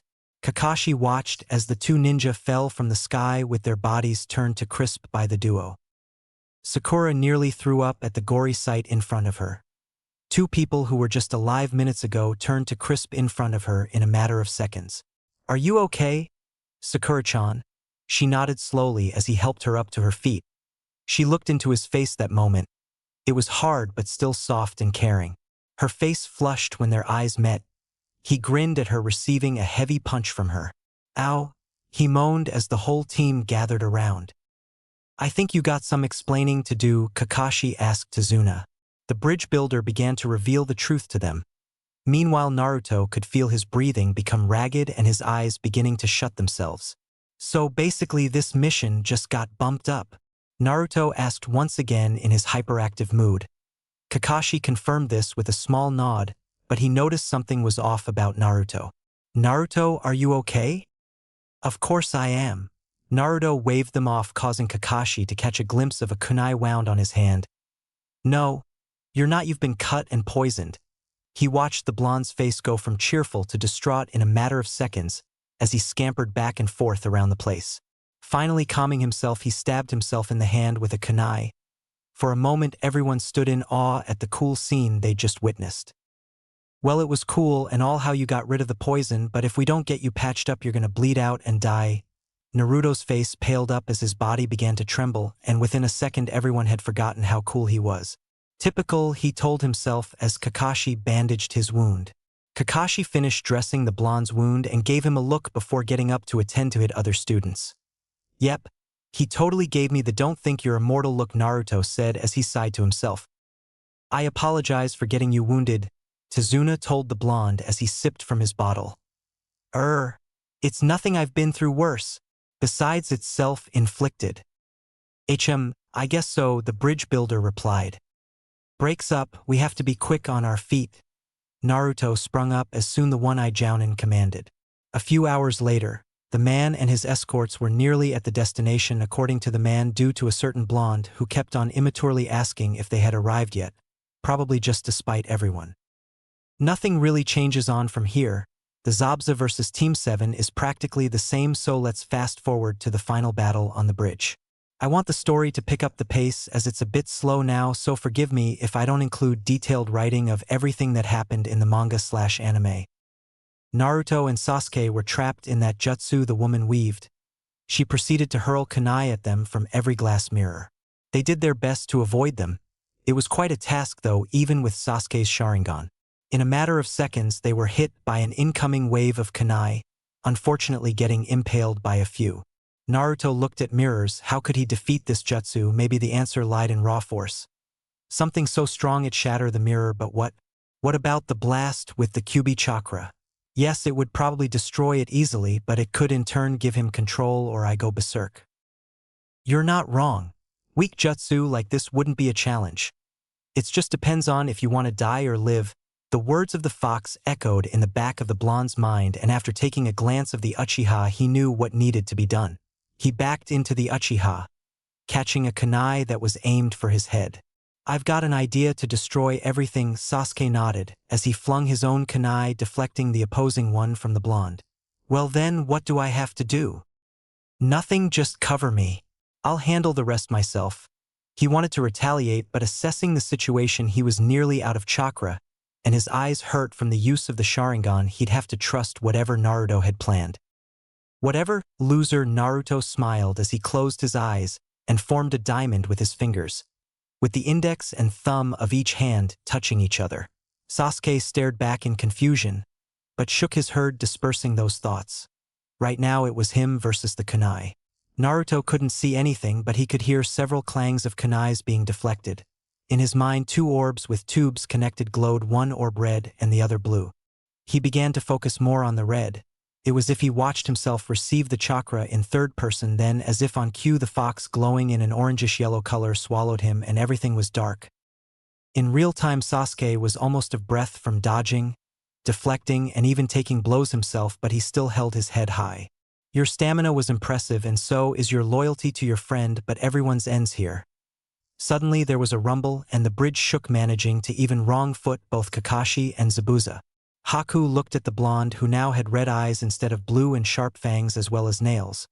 She immediately threw 10-7 to hit him, but the blonde disappeared within a flash, using a gust now hovering over her various mirrors with the Uchiha in his arm, letting out an explosive roar as a silhouette of a fox head appeared behind him, releasing a roar that shook that bridge and blew the jutsu's mirrors to bits. Damn it! He used it, the one-eyed Jounin moaned as he picked up himself from the ground. So anyway, back to business. Sorry, but I need to get to the more important parts of the story, so there will be a bit of time skips. Naruto sprung up from his bed. How long had he been having those dreams and being sleep-deprived? Since he could remember, but it never stopped him. These so-called dreams were a daily reminder that he couldn't control the fox's demonic power and that it couldn't be trusted. Although it was only thing he could do, the destruction that followed was disgusting and repulsive. But why was he be hunted of the scenes that transcended that evening? It was over a year ago. Time had flown so quick. It was just a few days from his 10th birthday, and since becoming a ninja, people had warmed up to him via most of the foxy activities never get out to the public, otherwise he wouldn't be as loved. He hopped out of the bed and, covered head to toe in a cloak, he exited the house. Yugao was patrolling around the Hokage office as she took a different kind of work now. She was now super committed to her boyfriend and couldn't imagine her life without him. In fact, right after her shift, they were going on a date. She could feel her cheeks grow warmer and her lips curve into a smile. All this was halted when a shadow zoomed past the building. She sat in meditation pose and began to sense around for any off chakra. Anyone moving that fast should at least have a spike of chakra. To her surprise, she couldn't sense a goddamn thing. She jumped down and began searching, alerting her other watchmen. Now the whole patrol was searching. Just then she saw a shadow blitz to her right and then another to her left. So they were two? No, she stated as dozens shadows moved around them, making them back together. Preparing for an immediate assault, they unsheathed their blades and held them up. "Hey, Gramps," the blonde greeted as he climbed in through the window, removing his hooded cloak. "Ah, so it was you causing all that commotion outside." He smiled as he pulled a seat beside him and tapped on it. "Here for more, I presume?" Naruto nodded as he took his seat beside the old man, making a bunch of scrolls appear around them. Hiruzen watched attentively as the blonde scanned through the scrolls. "Find anything?" Naruto responded with a shake of his head. What exactly was he looking for? Just some of his father's old notes he needed to perfect the jutsu and even hopefully add more to it. His eyes widened as he scanned one of the scrolls, and then a wide grin appeared all across his face. "Got it." Hiruzen smiled as within a clap all the scrolls disappeared. He watched the blonde disappear within a flash. To him, allowing Naruto to all the knowledge to his father's jutsu was a way of repaying them for the rocky life beginning to life Naruto experienced. They prepared for the impending attack, but then all the shadows disappeared in a puff of smoke. Leaving everyone confused but throwing away those feelings, they rushed to the building only to meet Hiruzen staring at them like they had gone mad. Naruto slid away from the office, and now, as if on cue, his eyes felt heavy. Finally, sleep had returned to him as he sped back to his apartment. 1 year later. It had been a very eventful 12 months for Naruto. The higher-ranked missions just kept on coming, and so did the rewards, and slowly he was getting closer to his goal. But in his ninja life, he was getting ready for one of his toughest tests in his life yet. The Chunin exams. Naruto had been giddy the past 12 months as Kakashi announced it to the team then. So he'd been going crazy, and now by the end of his 11th year on this world he'd be Chunin if permitted. Today was the day when they discussed the training schedule for the exams. He perched from his window and looked at the village as his two bangs at each side of his face swung from side to side. He'd practically turned into a clone of his father, but he often cut them off as he'd been warned by Yugao, Kakashi, and Hiruzen that it would arouse suspicion and could even make enemy nations target him. However, today he was already late, and he did in fact have things planned for today that couldn't be postponed either. Jumping out, he made his way towards the Team 7 training ground. "Sorry, I'm late." Gudish Naruto wanted to apologize until he realized he was actually for once super early, and in response he grinned to himself. "That's kind of creepy, you know," he heard a familiar voice tell him. A way too familiar voice. He looked around and saw nobody. Finally he scanned around, and he did sense a signal, and it was right on top of him. Before he could even react, a kunoichi landed right on top of him, pinning him to the ground as her purple hair covered most of face. "You win, Yugao-san," he wheezed out, causing her to cartwheel over him to the nearest tree. "How are you, Naruto-kun?" The blonde grunted as he rose up to his feet, dusting his clothes off. "I'm good, you." She nodded her head in agreement, and that was all that was said between the two. Naruto retreated to the opposite side of her location and began reading some scroll. Yugao stared at him from afar. He's not been the same since that night. Everything about him has changed, or maybe that's how I look it. After all, half of it is still my fault, but then again, what was I expected to do? As a slight wind blew around the training the ground, she noticed his bangs swing from side to side. "I thought you were told to cut them?" she said as she moved closer to the blonde. "It escaped me, and aside from Ayam-chan, no one will really give haircut," he responded without taking his eyes off the scroll he was reading. It hurt, the way they interacted now. They used to be so close, but now it's like they've never met before. "Well, I can do it for you. After all, I did used to when you were a child," she suggested, mainly because they just needed some time to bond, because after all he was like a little brother to her. "I can really do it later dash." "Please." At that, Naruto felt his heart warm up and his face softened. He closed the scroll and sat up straight. "Fine." Immediately she pulled out a scroll of her own, in which she pulled out a pair of scissors. She saw the curious look plastered on the blonde's face. "It's also a weapon." Naruto chuckled as he felt her grip his head. Enough of the movement. And for the next 20 minutes she conversed with the blonde for the first time in a long time. Sasuke and Sakura had just arrived to the training ground expecting to be the latest, but were surprised to hear two voices. One being Naruto's and the other unfamiliar, at least to Sakura, but to the Uchiha he had an idea who it was. As soon as they crossed to meet their knucklehead teammate, they were met with a purple-haired beauty who was brushing off the blonde. Sasuke scanned around but didn't see nor sense Kakashi anywhere, and being the person that he is, he sits rather far away from the two and begins to meditate. Yugao, who had just brushed his axe off, decided to reevaluate her decisions, throwing a kunai at the Uchiha who barely dodged it. It wouldn't kill to greet Sasuke, he grunted as he went back to his meditation state. Naruto sighed as he got up to stretch his legs.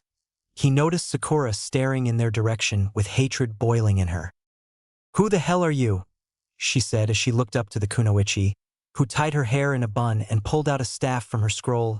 "Yugao Yuzuki," she stated simply as her eyes dotted from the boys. "The two of you training begins in 5 minutes." She looked back at Sakura with a smile on her face. "And you?"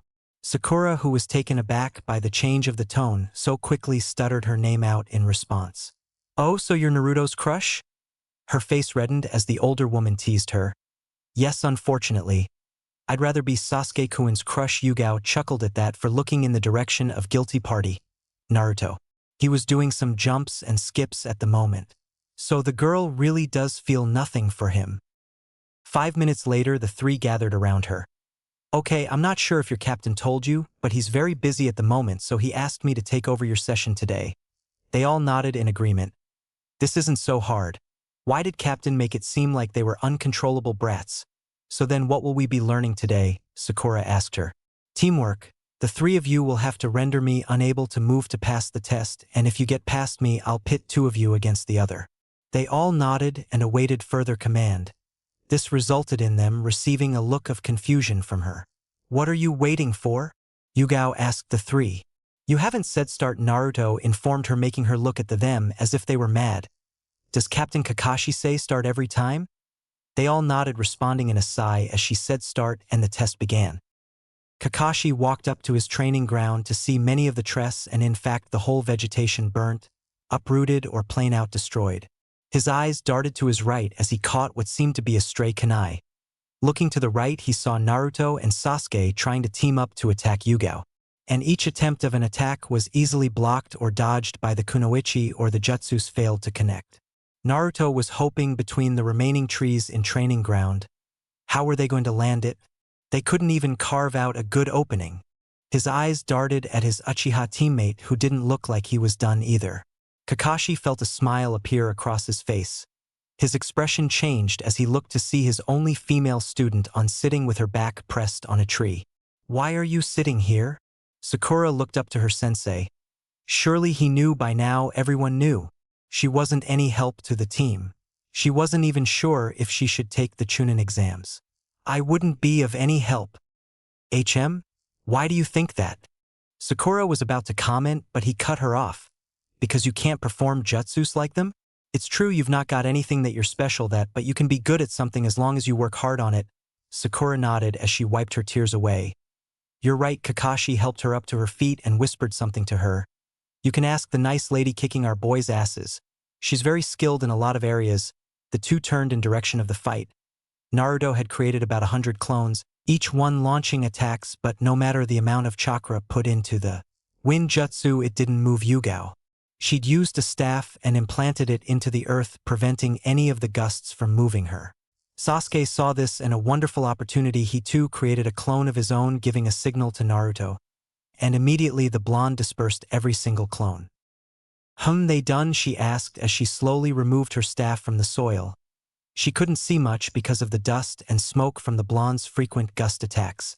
Putting the staff back into scroll, she withdraws her blade as the sounds of footsteps becomes agonizingly loud. However, she wasn't prepared as a dozen clones jumped her, holding her down whilst she saw the Uchiha stand at a distance and what seemed to be a clone as well from the opposite direction. "They wouldn't dare." The hand signs for the fireball jutsu was weaved by the Sasukes, and quite unfortunately for her, she couldn't weaken the grip of the Narutos. She watched as the fireball drew closer. She couldn't outmuscle them, so she did the most effective but dangerous move ever, something banned by all shinobi. She pecked one of the clones on the cheek, causing it to loosen its grip and in turn free the hand with the blade, which she used to take out every clone before encasing herself in a mud wall to block the Uchiha's attack. "Damn it!" The both groaned, but before either of them could regroup they felt a kunai on their throats. That's enough, don't you think? Kakashi clapped, getting their attention. Yeah, I do think it's enough. How about we call it a day for training and get something to eat? The four stared at him like he was possessed. What? We have urgent matters to discuss. Part 11. We have urgent matters to discuss. That was the beginning of the end. Thinking of it. Everything since then just kept on getting worse and worse. The blonde told himself as he wiped his lips from the alcohol, placing the empty bottle on the counter and staring at his reflection from it. It was 4 years ago today. He waved to the bartender for another drink. His eyes wandered around the place as he wondered how this had become his life. Hanging out late at bars with all sort of criminals and prostitutes alike. Here you go, kid. The man gave him his drink before casting a look of concern his way. What is it, old man? He asked as he pulled the drink closer, twisting the cap of the bottle. The man stared at him as if to respond, but then the doors flew open and a Hulk-like man bursts in. Where's that blonde bastard? The whole bar goes silent as Naruto coughed, giving away his location to the man. Looking for me? He asked the large man, but was surprised as he had to catch a knife thrown at his skull. No, surprised wasn't the right word to describe this emotion. He was offended. He examines the knife and realizes the texture and, most importantly, the design of a fox head on the knife. Well, it was his kunai, not a knife as he originally presumed. What should I be doing with this? Thank you for returning my toy. The giant appeared, began to close the distance between the two of them. He then stares down to the blonde and swings and right hook, which is easily dodged by the blonde. This was found at the murder scene. The man yelled angrily before attempting another punch, but the blonde had already placed a seal on him. Mess around and lose your limbs, he said coldly. The man complied and put his hand down. Follow me, the coldly stated, and like a dog the giant followed after him. The blonde him outside before removing the seal and was again met by a fury of punches. Each one he easily dodged. The last punch he slid underneath the man and kicked his leg, causing him to kneel, and holds his kunai to his throat. State your business, he stated plainly. It was found at the murder scene. They've arrested her. My daughter. He felt the coldness of the kunai leave his throat as the Naruto poofed away, revealing to be a clone. And how does this concern me again? He states as he walked out of the shadow. Like you told the rest of your crew, it was she who killed him, and so if anyone in your crew snitches. The giant was left dumbfounded. I didn't tell you about the capturing of my crew. You bastard, you set us up. You only told me to assist your daughter to kill the commander, so you'd be next in line, but money talks and the higher ranked paid a lot more than you did to find the killer of their commander. He stated calmly as he turned his back, walking into the bar again. It's just business, K. Don't take personally, and tell her, your daughter, I'm sorry. He opened to see the man charging to directly at him, weaving a few signs. We disappeared, leaving not even a trail of smoke behind. The blonde finds himself on the comfort of his bed. Man, I hate politics, he stated as he snuggled himself into sleep. Hello, Naruto, a voice called out to him. He opened his eyes to meet himself floating in black space. Looking around, all he could see was darkness until he saw a red light shine. He floats his way towards it, and as closer and closer he gets, he sees the source of light. A red sun was what it seemed like in the beginning. A closer look, he saw black patterns in the eye, and immediately he noticed what it was. He was sucked in by the eye. He woke up surrounded by feathers. Enough with the games, Itachi. What do you want? He yelled out into the darkness. Suddenly a large crow swoops out of nowhere and swallows him. Then he's met by the grin of the famous Itachi Uchiha. Most would be trembling or gawking, but our blonde carries a large frown on his face. Not happy to see me, huh? The Uchiha asked the blonde. You can tell already? That should save us a lot of time then. State your business, he shot back. Fine then. I need your help for a particular task, Itachi. What is it, Naruto? Infiltrating a certain village and making a distraction while I retrieve some scrolls, Itachi. This village wouldn't be the Hidden Leaf Village, would it? Naruto. It is, and don't worry, I'm not handing it over to the Akatsuki, Itachi. Why would I worry about a village I'm no longer a part of? And to think I'd be scared of your circus group, Naruto. So then you're up to it? And about my so-called circus group, don't think we've not been finding you. I'm making it so they don't, Itachi. No. Naruto. Well, you have no choice. You still owe me for that time, and well, would you rather have the Akatsuki send their own to tear up the place? Itachi.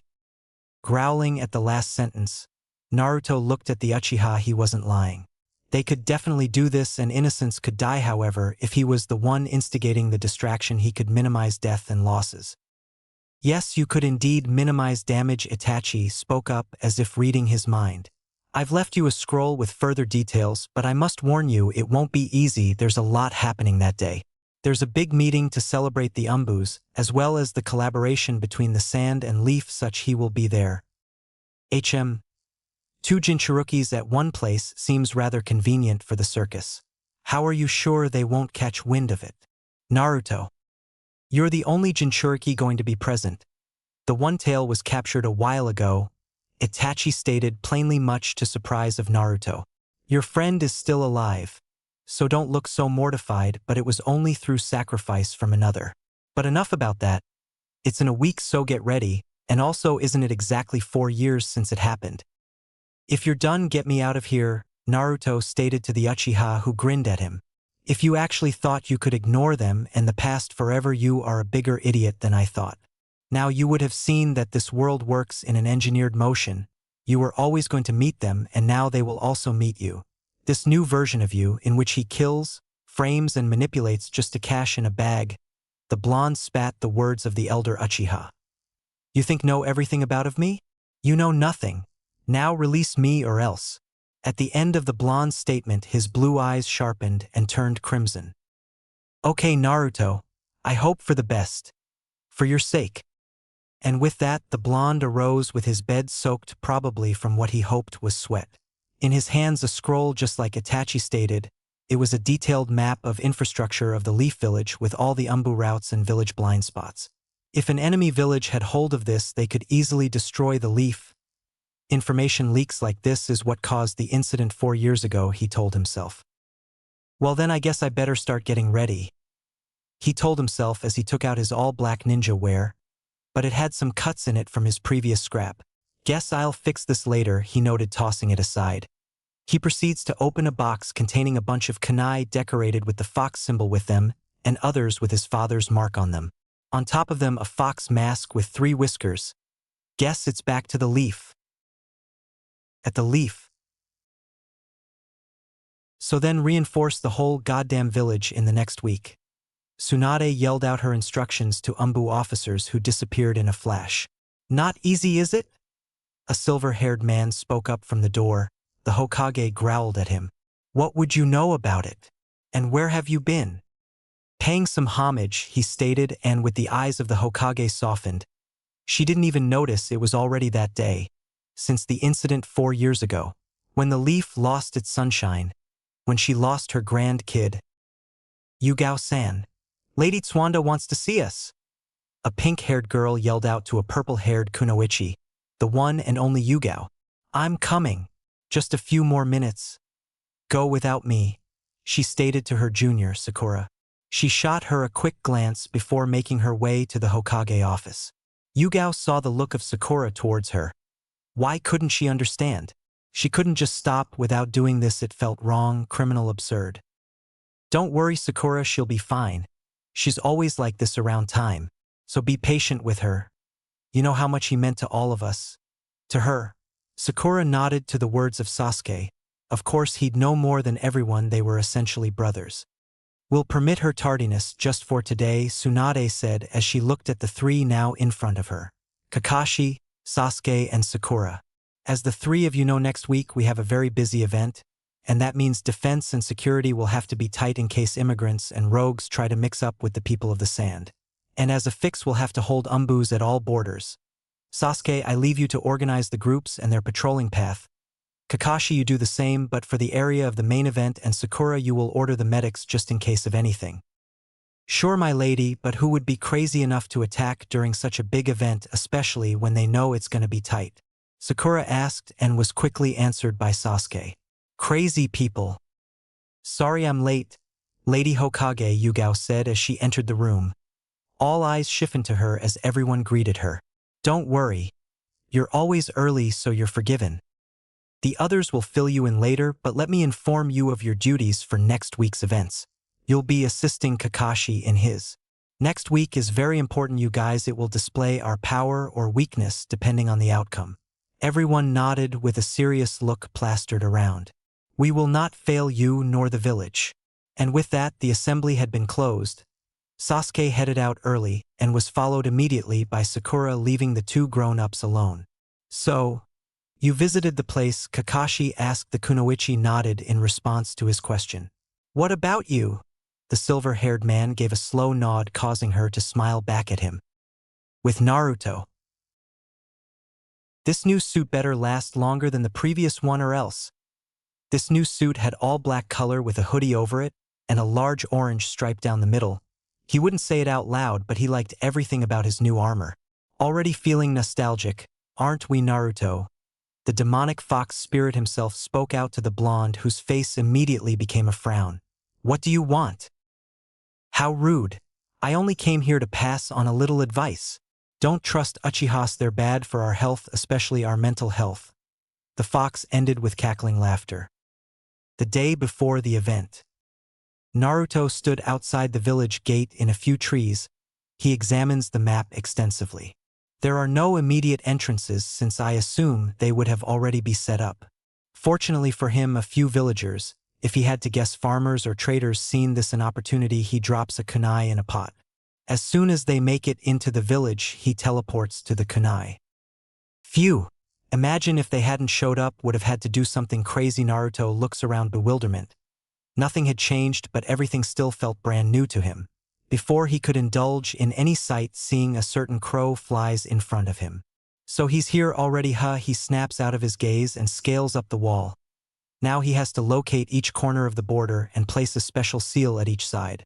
He succeeded in planting one at 3 places, which meant it was left with a single corner. I don't remember the village being this big. He wiped sweat of his face. He began to weave signs. At the last second, someone appears hovering over him. He immediately rolls out of the way, dodge a fist that practically dents the earth. It also causes a short quake, which causes him to lose balance and open himself to another attack, but before the person can land the punch, he creates a clone that serves as a shield for him. And immediately after the person punches the clone, it poofs into the atmosphere, allowing for Naruto to get away. Damn it, the person lets out, and in a matter of seconds, she's surrounded by Umbu and a silver-haired jounin. Sakura, what's wrong? The jounin interrogated. I just had an encounter with someone. Non-identifiable. Black getup with a hoodie, a slate of orange down the middle, wore a mask as well, can't really tell the animal though. You sure it wasn't a civilian? Kakashi asked. If it was, he must be pretty skilled because he escaped 2 attacks and one of them he was off balance. The other, well, we might want to fix the road, she said as she let out a nervous laugh at the end. Kakashi is then bewildered by the dent she made in the road, as well as the fact someone dodged the attack. They might just have to tighten things up a bit. He then feels the gaze of someone or something on him. Turning immediately, he was just met by just a street light. The group then leave. Naruto watches from a rooftop at a safe distance. Sakura just nearly shattered his bones and Kakashi nearly spotted him. Just when I thought this was gonna be easy, Sakura has certainly improved this level, then I can imagine the rest. I guess I'll also have to show them how far I've come as well. I'm BC kart 12. Yells of fear from all villagers as they stampede away, trying to find shelter from the chaos being spread. What exactly did Itachi need from me again? Couldn't he set up the explosives himself? Just a waste of time. He almost bit his lip as he saw a group of Umbu rush to the scene and begin to defuse the flames caused by the explosion. That was quick, he thought to himself as he set up chain explosions at all the corners of the village. This should spread them thin. Tsunade watched as the center of the event was erupted into explosion. To some degree, she was shocked that the enemy would the main event first, looking at the number of Umbu she had present as well as some of the big names who hung around. She did her best, blowing large debris into smaller ones, protecting her people as well, offering assistance in medical aid. Lady Hokage, we've received reports that the corner walls of the village have been attacked. An Umbu with a demon-like mask informed her. That's your area of work, demon. So how about you get working, huh? She replied with annoyance in her tone. She looked up to see a huge chunk of building break off from his original structure, and threatened to squash some civilians. However, before the debris could land, a chirping noise was heard, and the debris was destroyed into several mini pieces. Then a silver-haired man with a mask landed beside them, his left eye spinning red as he covers it with his ninja band. That would be rather unnecessary, Lady Hokage, he stated to the two of them. If external forces would have infiltrated the village, they would already be in. It's been more than 15 minutes since the explosion at the corners of the village happened. Demon continued for him. That means they are already in and are just trying to run as thin, she finished. How'd any enemies get in here without them noticing? Through the sand, maybe? By joining the travelers without them noticing? She began to think and think. But then how? She thought aloud. They're not moving to cover those areas anymore, Naruto noticed as the Umbu in the demon mask signaled for the remaining Umbu to gather around them. They noticed rather quick. What to do now, he pondered. He couldn't have them alert the others, it would make for a rather messy situation, especially if he'd have to face the sand forces as well. He suddenly took notice of some of the Umbu who received new orders and began to head towards the Hokage residence. Oh, can't have you intruding on good ol Itachi. Before they could make any progress, he threw a bunch of needles at their necks and watched as they crumbled unconscious on the rooftops. Tsunade watched as 4 of her men suddenly fell and stopped moving. The demon turned to the direction in which the needles came from, and there he saw a man-like figure in a black getup with a hoodie and animalistic-looking mask. In anger, he weaved his hands and launched our fireball jutsu, and it flew across the gap in quick speeds. Naruto watched as the ball became bigger and bigger, heading closer towards him. Weaving his hands, he launches an assault of his own. Water style. Water bullet jutsu. Tsunade, Kakashi and Demon watch as a large sphere of water clashes with the fireball, causing a huge gust of steam to blow around the event center. Demon, agitated that his attempt was dispatched, rather quickly begins to prepare for another assault. No, don't! Kakashi yells out, alerting Demon, who halts and looks at his superior. We don't. His motives. Shooting off random jutsus can increase the damage radius and even endanger citizens. So relax, Sasuke. Demon, now identified as Sasuke, shakes his head slowly, showing his understanding of the situation at hand. Kakashi waits as they steam clears and looks in the direction of where the attack came from, but the figure isn't anywhere to be seen. Everyone on guard, he yells out, and all follow his command and begin to move into mini groups. Guess I have to go down there, Naruto told himself. You mean you're itching to brawl, brat? Not that you have to be there, a demonic voice told him, causing him to grin. Maybe. He leaps from his spot and into the air, and is immediately being made a target for several kunais, although none manage to hit him. He lands smoothly on both feet as he stares down the group of men in front of him. Sasuke unsheathes his sword as he stands between Tsunade and Kakashi and walks a tad bit ahead of them. We give you the option of surrender, he stated plainly as he takes a stance. Naruto laughs and throws a kunai at him, but it's easily deflected behind the group. So be it then, Sasuke states, and with that the Umbus fly forward. Naruto charges at them with a kunai in each hand. He leaps in the air, meeting his first victim with a boot to the face, using that momentum to propel himself backwards in the air as the victim tumbled into his comrades. More and more leap at him, at which he ducks under a kick and grabs the assailant's legs, slamming him into the ground before quickly parrying a punch from another, using that as a counter, throws a right hook which sends him flying. Still on the defense, he uses his kunai to block a downward swing of a katana, and he continues to tussle with a blade wielder. Another pops up from the back, swinging a kick at him. He manages to push the wielder back and holds his kunai waving as it stabs the assailant's foot, and the blonde flips backwards out of the danger zone. He weaves a jutsu so fast no one can view the hand signs. Wind style, tornado trap.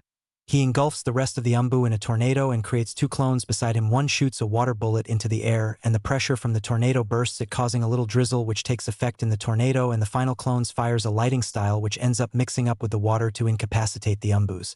Kakashi washes in awe while Tsunade frowns at the mysterious man. He disperses the tornado and bunch of bodies fall to the ground. Naruto walks towards the trio, cracking his knuckles. They're not dead, so don't gimme any looks, he states plainly. You're quite the skilled one and you seem young. So what's your motive? Kakashi asks out as he pulls up his headband to reveal his Sharingan. Nothing really, the Uchiha spits as he stands beside his former mentor. You're just another crazy bozo, he states as he holds his blade up and charges at Naruto from the right, while Kakashi attacks from the left.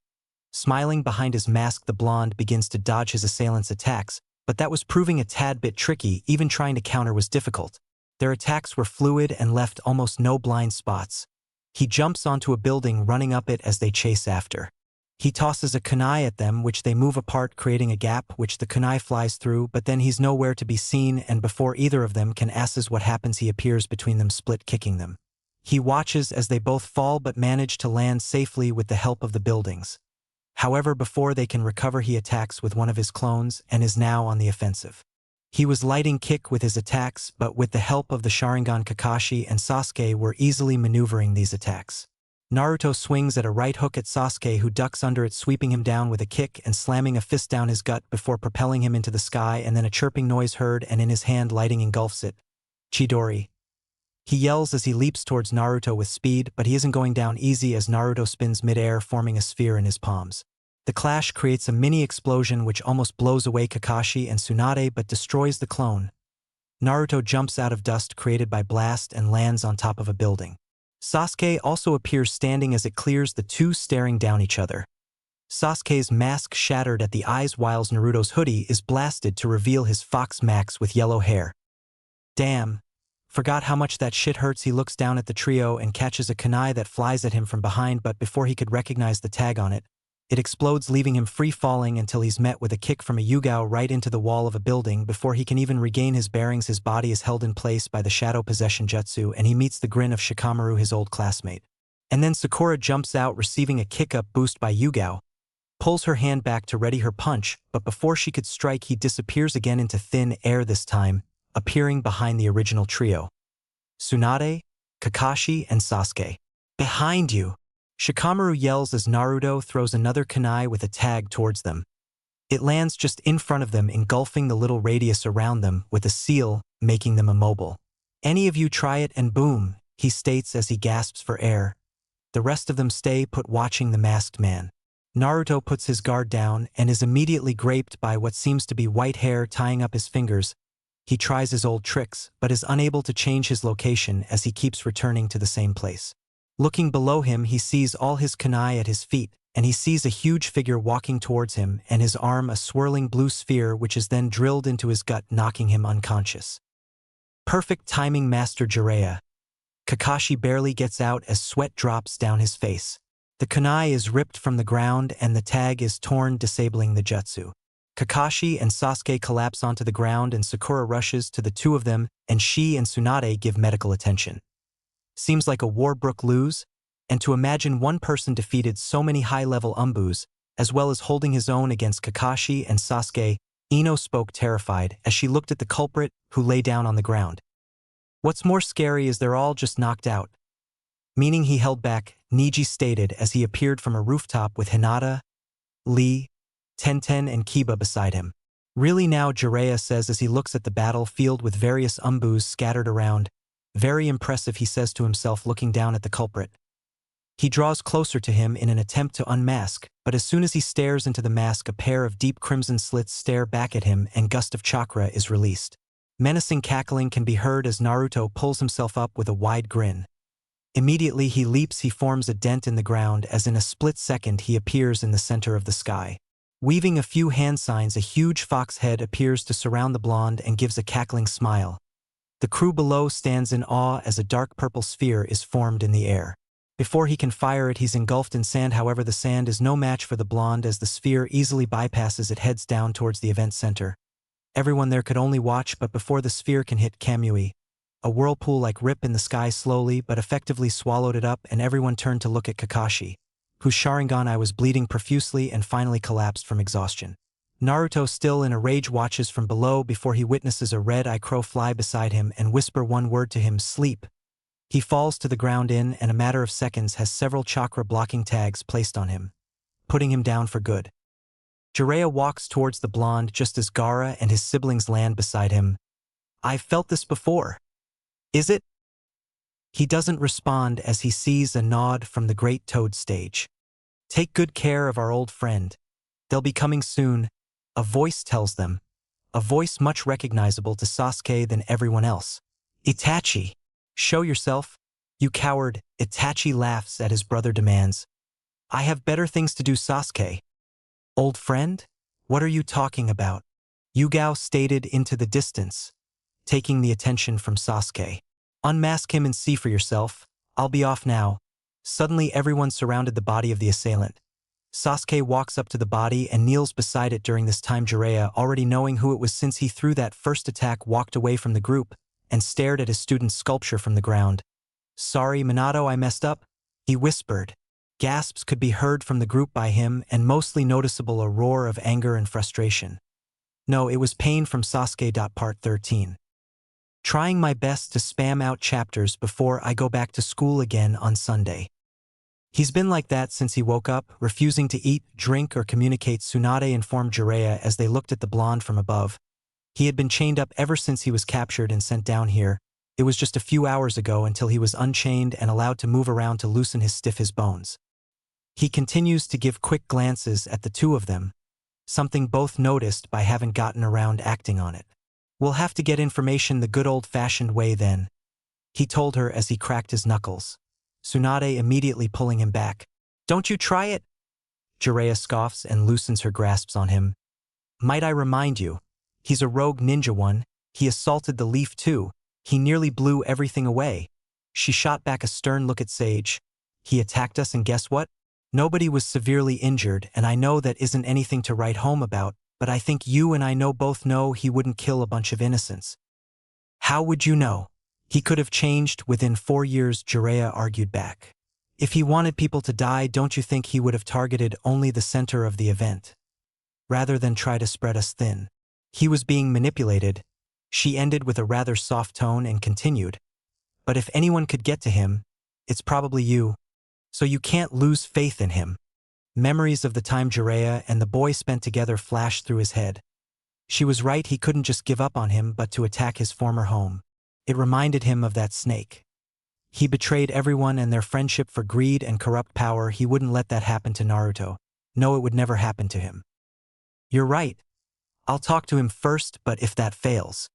Tsunade nodded at the sage, getting the implication of the situation, but what shocks her the most is when she sees Jiraiya holding a white rubber bag probably full of ramen and hopping down to the blonde. The moment he lands, he can feel his chakra being reduced to just a little whim. So this is how it feels, he thought. The number of high-ranking criminals are brought into these caves which have rare crystals in them which block chakra flow and circulation just to the point where jutsus cannot be weaved. Naruto stares at his godfather as he walks towards him. Ramen? He wants to bribe me with ramen? He shouted in his mindscape. May I?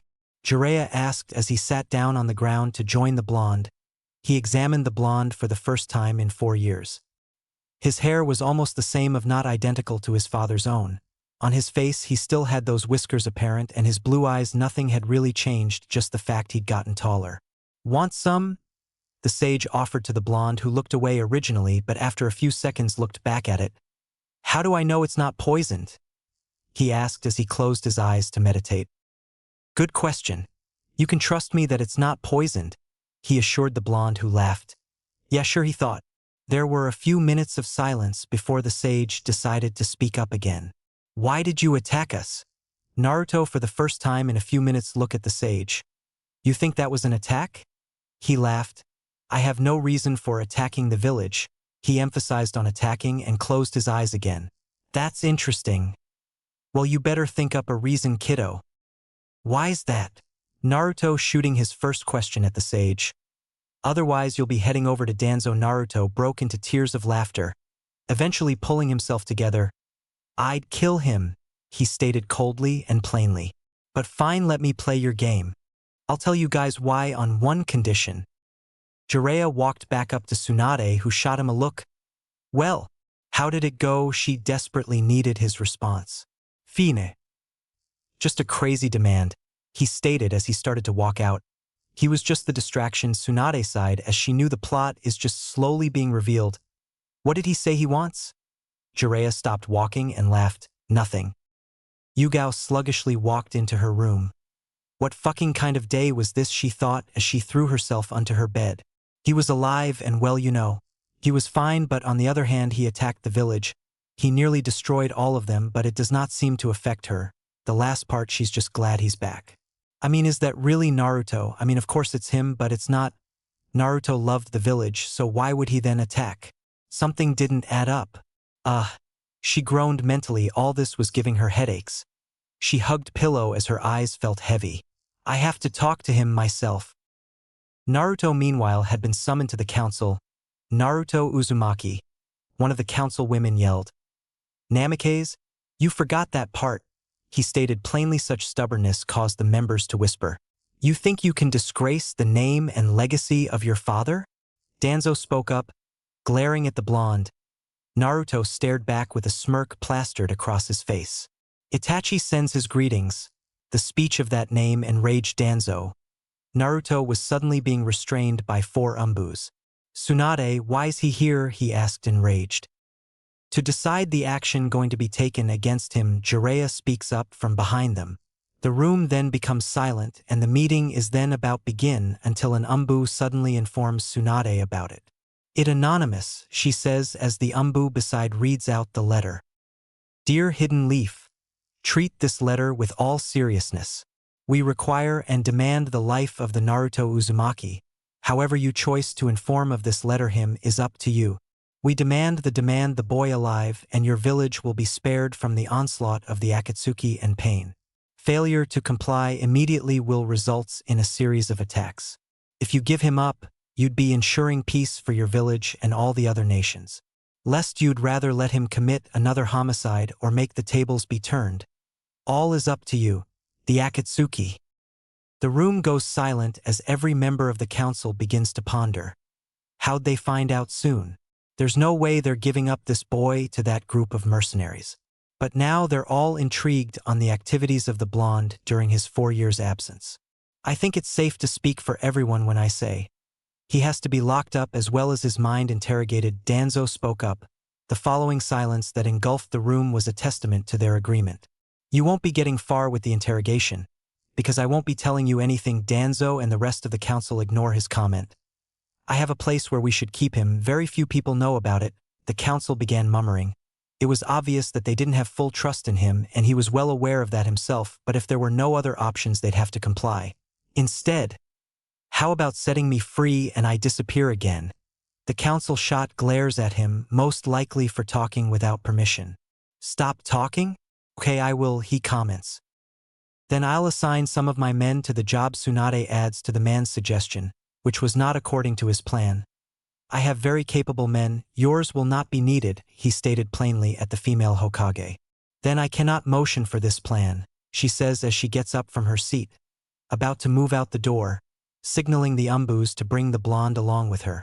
Before she can exit, however, Danzo plays into her desires, leading her to return to her seat. As well as that, I'll receive daily reports, all activities occurring. Danzo was reaching his limit. She was trying control and suppress him, however he unwillingly nodded, and with that meeting was more or less over. Naruto sighed as he was to follow Tsunade out, and he met the glares of the villagers. Something's never change, I guess, he whispered. At least they had no idea who he was. The council was ever so kind to keep his identity a secret, so let him don his mask and attire. As he looked through the crowd, his thoughts trailed elsewhere. How stupid was this? He was dragged here by the dumbest of reasons. Why didn't he just refuse Itachi in the first place? Why didn't he just stay hidden instead of attacking? What is keeping from making his regular decisions? He didn't understand. Well, how did it go? Shizen asked Tsunade as her gaze shifted to Naruto, whose mind was obviously somewhere else. Something that pissed off the blonde Hokage. You know, you could at least pay attention. She yells at the blonde, whose mind still seems distant. Feeling a nudge in the back, he's brought to reality and looks behind him. The umbu with the demon mask stared him dead with his crimson eyes shining through the mask. What is it, Sasuke? He asked nonchalantly. Sasuke is just a tad bit surprised when Naruto blabs out his name. Lady Hokage requires your attention. Dobe. Turning to look at Tsunade, basically giving her permission to talk. Who do you think you are? Talking all that rubbish in front of the council, you. Ugh, Tsunade groaned as she walked away, leaving Naruto, Sasuke, and Shizen alone. Shizen can't help but stare at the masked criminal in front of her, failing to comprehend how this was the little Naruto. Sasuke reading the scenery gathers around the Umbu, talking to them, probably giving them new orders, creating a window of opportunity for conversation between the two. Shizen examines the blonde, preparing how she'd begin the conversation. Naruto, is that really you? She can't see his face, but she can tell he probably had a confused look all over his face. In the flesh, she heard him respond. Her face lit up and immediately turned gloomy. So you really attacked us then? She asked him, to which he nodded. Why, he could not give such a witty reply to Shizen like the one he gave Jiraiya originally. She looks at him intently for an answer. Nothing comes out of him before she could ask again. Tsunade returns, and the troop continue to the Hokage residence. The rest of the Umbus are released by Sasuke, and the crew go into the confinement Naruto was in before. Not here again. The blonde whines before he is unstrapped, pushed in and locked. Tsunade and Sasuke begin to discuss how the new situation should be handled. Yugao suddenly walks through the door. Tsunade sighs as she knows that's going to be a huge problem in a few seconds. She shares just a quick glance before she sees where the blonde is being held. Her attempt to enter is blocked by Sasuke, who shakes his head at the kunoichi. Yugao looks at Tsunade, her eyes piercing the Hokage's gaze. Let her through, Sasuke. I'm too old for this, Tsunade says as she proceeds to leave upstairs to the office. Sasuke follows, which leaves Shizen alone with Yugao. You know jutsu can't be performed here, right? So don't hurt him, Shizen informs the purple-haired kunoichi, as well as shooting her look, but the serious look on Yugao's face quickly shatters her character and she leaves. She enters the room and looks to the blonde. Drop the mask. Naruto almost immediately dropped to the ground, revealing his face, which has been plastered with an indifferent face. Not the reaction I expected, he states in a mockingly fashion before he swiftly dodges a punch from her. This space isn't wide enough for us to be dash. He's suddenly cut off as he blocked another one from her. Using her hand, she pushes to blonde to the wall. Now with his back against the wall and the elbow of Yugao on his throat, he stares directly into her eyes. They look there full of anger, but on the other hand, they look full of sadness. Why? She simply asked him as she continued to apply pressure on him. I told you I didn't mean it. So why? He only stared back at her. So that's why she's mad. I've always regretted saying what I did, as well the actions I did over that period. He continued to stare back at her. She slowly removes her elbow from his neck, leaving the blonde gasping. You've been carrying all this nonsense in your head for 4 years, thinking I'd forgive you now. A tear rolled down her cheek. I forgave you 4 years ago, he said with a soft smile plastered across his face. So then you attacked for different reasons and not because I caused unimaginable pain? Naruto sighed. Don't remind me, and yes, my reasons were different. She wiped her cheek and smiled at the blonde before serving one of this biggest hit to the nuts. He grasped his crotch as he sunk to the ground. Why'd you ever attack us? Are you dumb? The blonde still holding his crotch. She joined the blonde on the ground as she lay beside him and stared at the ceiling. So then why did you attack us? She asked him, staring at the blonde now as she moved closer to him, intertwining their fingers together. I don't know. If I'm being honest, maybe I just wanted to see you? She blushed after she heard the last part and looked at him square in the eyes. If that's the reason, then you're crazy. Especially after war crimes you committed. Naruto's heart skipped a beat. What are you talking about? I know what you've done. I've seen you in action before. I just didn't know it was you, but the moment I saw the mask on you after your attack, I knew it was you. Naruto turned his face so he could face hers. And you didn't tell anyone? He asked, a bit surprised. It would make your case worse, and off late the villagers are trying to come together to bring down the Akatsuki. It would create unnecessary conflict. She said, but she was cut off by a peck from the blonde. Thanks, he said. No problem, she said as the two enjoyed the rest of silence. You don't actually think that's how it's going to go down, the fox replied at the blonde's pathetic train of thought. That she'd walk up and instantly forgive you and cuddle.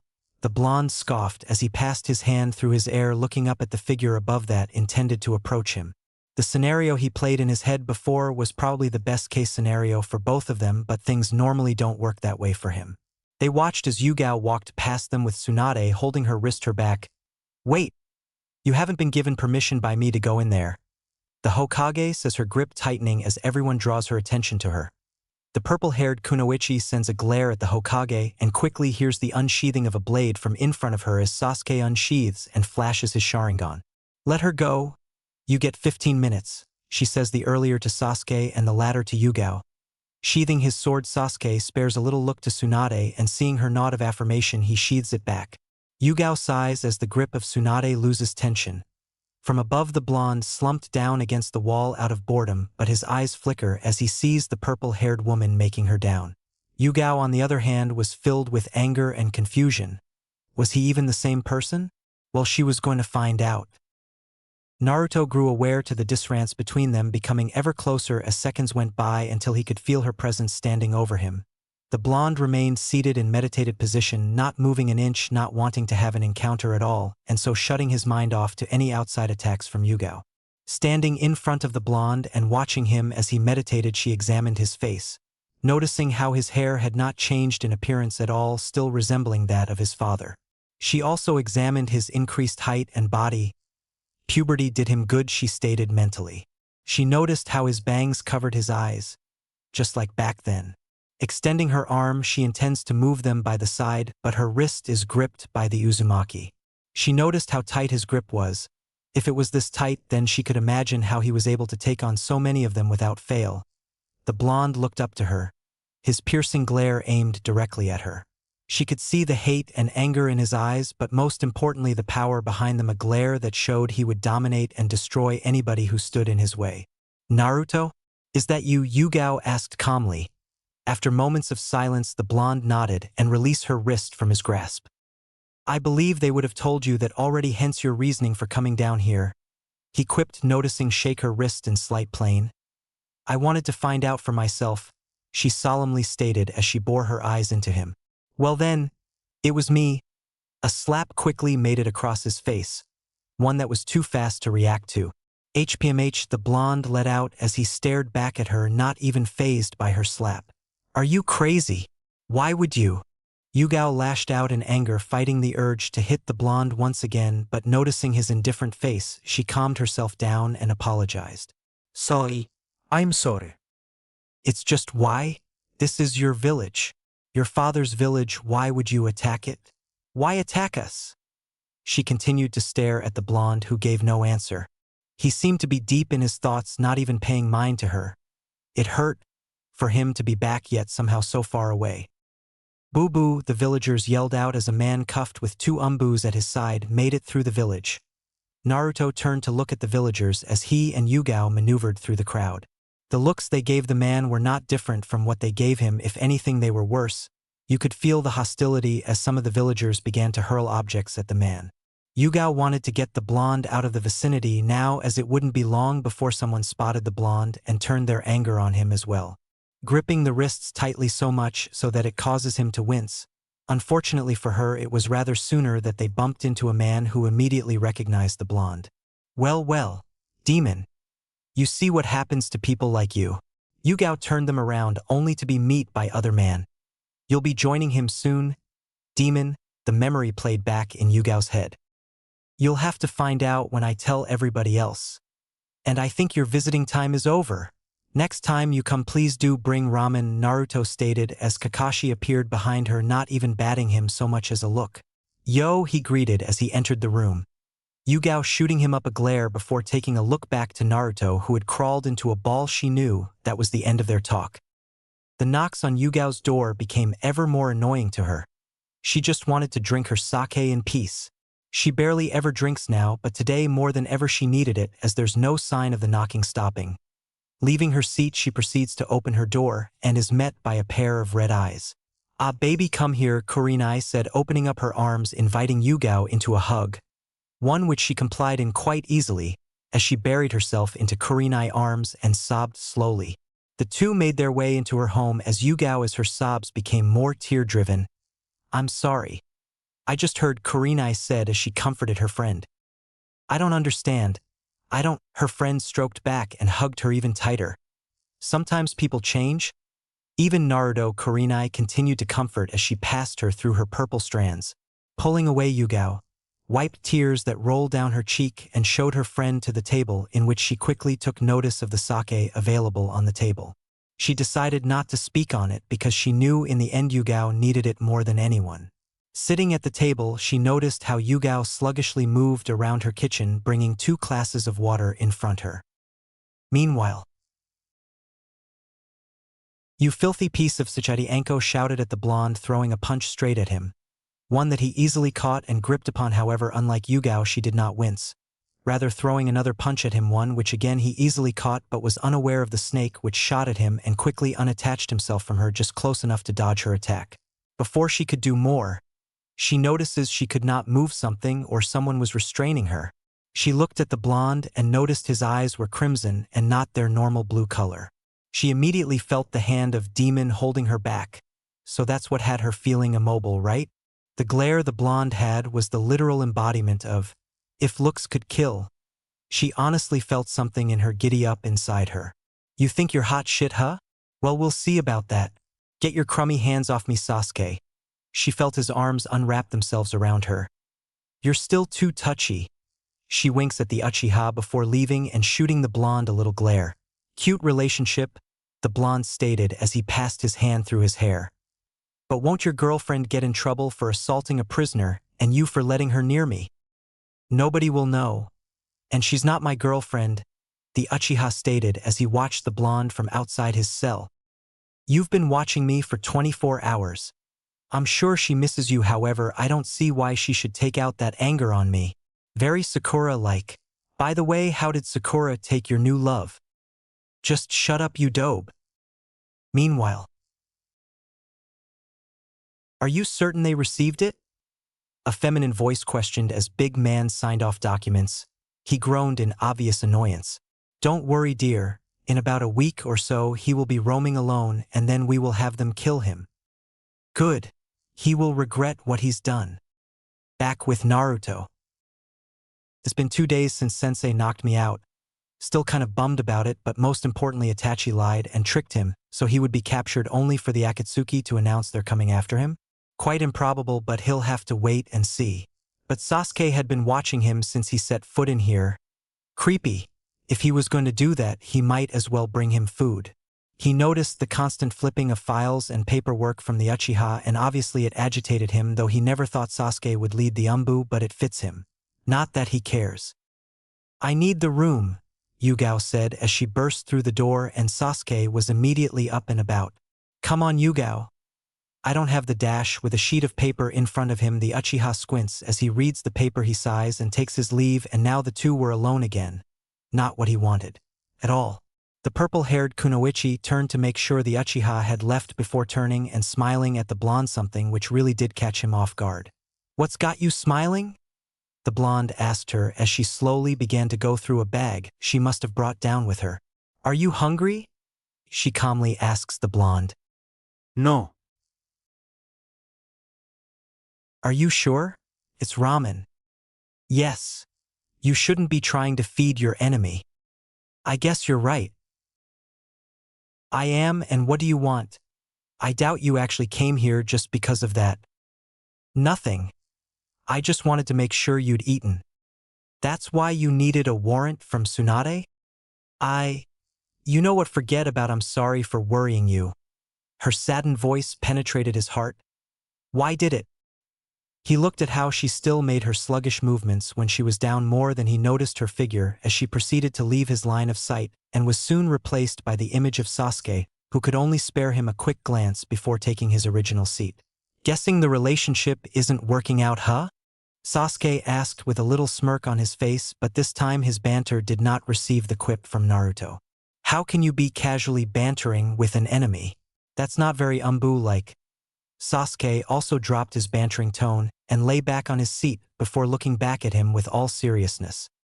"Because I'm one of the only people who could kill you, Naruto." After these words, leave the Uchiha's mouth burst into cynical laughter before staring back at him.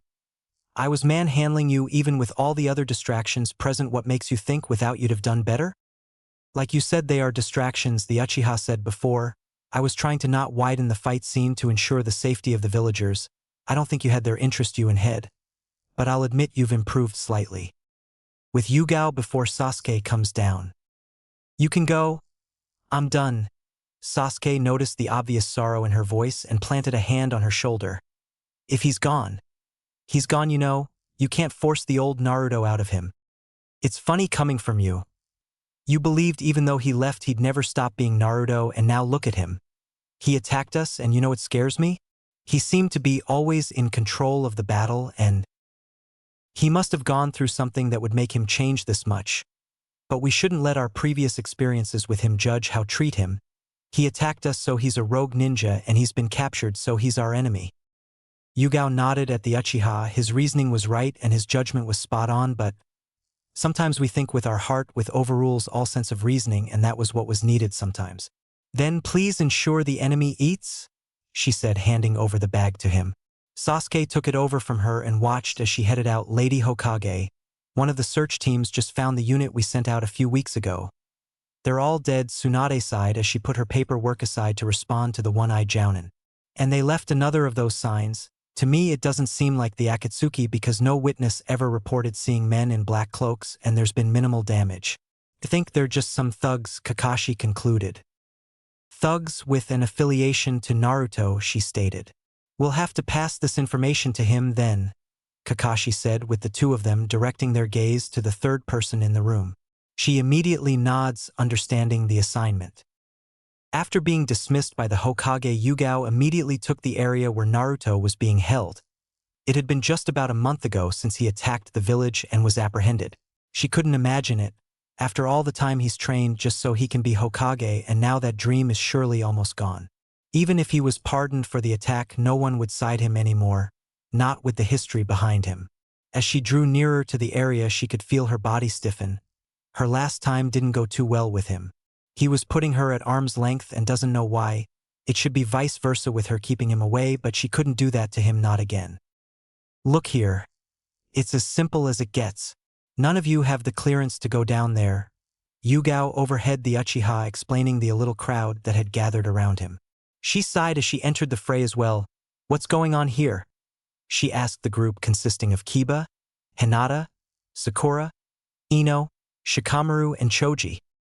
We want to speak to Naruto-kun, Hinata spoke up, still adding the honorific to his name, meaning she still has feelings for the blonde, which was quite. She didn't know how to explain it. When you get the same level clearance, you can. Ino, quite annoyed by receiving that answer for the second time, had her fist balled up, something that didn't go unnoticed by Yugao, who in contrast kept her cool. You will just have to wait your turn, Yugao stated at the rest while Sasuke sighed. We've done that for a month. I think it's about time he had our turn. Ino gritted through her teeth, with the room beginning to develop a weird atmosphere. You guys will have to leave or else I'll be forced to restrain you, Sasuke stated through an exhale. Now the tension had been blown to the roof and neither side feeling to back down. Look guys. We don't have time for this. I've been sent Lady Hokage to ask Naruto some questions. They're urgent and private. No offense ma'am, but aside from you being Kurenai-sensei's close friend, we don't know anything about you. And what makes you think you know Naruto more than we do? Kiba chimed in as well. Look. Let's all just respect authority. Your shinobi, regardless of your relationship, he's been detained by the village council and the Hokage, who all outrank you. So if you want to speak to him, you're going to have to seek permission from her. This is a drag, guys. She's right, Shikamaru said. And let's just do what's respectful, Ino grumbled and Kiba cursed, but eventually they all gave up and left the two to their devices. Yugao nodded at Sasuke as she herself proceeded to the next room to meet the blonde. Upon entering, Naruto, immediately sensing her presence, looked up at her. His eyes filled with boredom and possibly annoyance. Hey, he greeted first, which shocked her, as she'd always been the one to initiate their slight conversations. She looks a little dumbfounded but smiles back with her response. Hey, Naruto could feel the light shining of her face as she smiled. Why did he smile again? Did he have no reason? Or was his body betraying him slightly? What was all the commotion up there for? Your friends are demanding an audience with you. Cute and no way. I guess I should thank you for that then. You can thank me by answering a few questions then. Naruto responded as he gave her a curious look. She slips a sheet of paper in front of him. It displayed a symbol he knew too well, but she didn't need to be part of this, it would just hurt her. By your sudden movements, I can tell you've seen this symbol quite a few times. The blonde looked at her before looking back at the sheet of paper. No, just a strange symbol. Don't lie to me.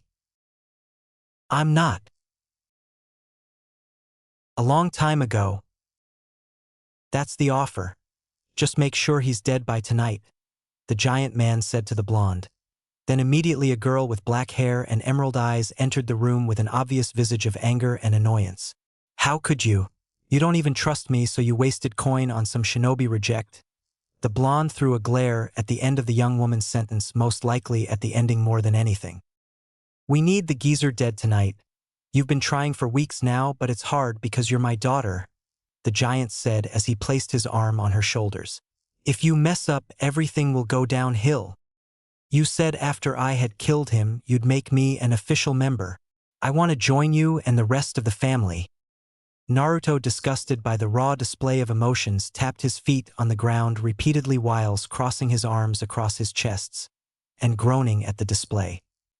He watched the woman groan in frustration before shoving her elbow into the blonde. Her father immediately came apologizing, but the blonde waved it off. Naruto! The blonde was interrupted from his flashback by the purple-haired beauty in front of him. He responded, causing her to groan in frustration. You know something? Please tell me. The blonde using his index finger to call her closer. As she enclosed the area between him, he passed his around across her cheek and smoothly caressed her face, an act which caused her face to heat up slightly. I don't know anything I can tell you. And with that, he moved his hand away from her face and diverted his gaze away from her. Anything else you need? Still a bit bewildered, she shakes her head and makes back to Sasuke. Well? He asked. Still didn't get a thing. She responded with her head down before turning to the Uchiha. Do you think I'm doing something wrong? The Uchiha nodded. You've been making it seem like it's still Naruto, but it's not. He's slightly different, so it's time we allow them to purge his memory again. She nodded and exited the facility again. Humph! What are they doing here? The blonde questioned himself as he slumped back into his chair. I cannot believe Sasuke. Ino groaned as she downed her glass of water in one go, causing the boys to shoot concerned looks at her, while Hinata just quietly consumed her meal and said nothing back to the rest. But we shouldn't have disrespected Kurenai-sensei's friend, Shikamaru said, as he himself consumed a piece of meat. She was right in the end. We didn't have the security clearance to demand meeting Naruto, he continued. Yugao-san means the best for Naruto, but her field of work interferes with her decisions sometimes. You talk like you really know her, Sakura, Hinata finally commented. Yeah, she's very close to Naruto. How close? Ino asked her. I don't know, but very, maybe since childhood. I didn't think Naruto had many friends outside us, Shikamaru commented. What makes you think he's still our friend? He attacked us, the village, and his Nindo most of all. I don't know why you guys want to see him, but I personally want to beat the shit out of him. Ask him why he attacked us and beat the shit out of him again. He concluded as he cracked his knuckles. Relax, man. Don't take this the wrong way, but it took the combined efforts of most of us and a sneak attack from Jiraiya before we could put him down. Shikamaru informed him, causing him to groan and chew down on some meat. Yeah, he was so swift and tactical, even going toe-to-toe with Sasuke, Sakura said, almost like she was complimenting him. The whole table became silent for a brief moment. We have to get permission from Tsunade to talk to that bastard. Hinata winced at his choice of words for Naruto, but in all fairness he had a point. Just because she had a crush on him didn't mean they had to excuse his acts word for word. He was rogue ninja now and a prisoner to the leaf, so she had to forget about it, but she couldn't, not now, not ever. Tsunade made way down as soon as she appeared. Sasuke quickly attempted to bow, but was immediately waved off by her. Naruto could feel a strong presence approaching him. The chakra pressure he felt was dense, and he quickly stood up from his seating position. Not scared, are you? The fox asked him, quite irritated by the blonde's antics. We're strong when we don't have chakra-binding cuffs over us. Tsunade was livid. She was done having her men killed by these thugs, just because of their vendetta against the blonde, and when the time arrives for him to cooperate he blows her off. She's only seen that symbol once, it treated it lightly, and by the looks of it, he has some sort of knowledge on the symbol and refuses to share it. Sit down, Tsunade yelled at him as she entered his prison. The blonde slowly took his seat and looked up into her eyes. Although he was not a tad bit frightened, he did dread what came next. What does the symbol mean to you? I already told Yugao-san. Nothing. She slams her hand into the desk. I'm not her. So don't you even think about lying to me. Naruto, weighing up his options, although he could not risk telling her, did not want to be reopening any wounds. He sneered at Tsunade, glancing at the paper again, who frowns. It was about some time ago. I won't go into details, but I ended up in the middle of up coup. I was hired by a member of a party to kill his rival so he'd get a new post, and it was fairly easily. Got the kill about an hour or two later, but the catch was the man knew he'd be under fire and took the blade to his stomach, but as he did he told me to give the credit to the hirer's daughter, which she claimed profusely as it would help her own agenda, but their government found out and blah blah. She goes to jail, and eventually we fight, and during the fight he sees an image of Yugao and tells me how's seen that picture before on a dead man. How did Heiei die? Tsunade.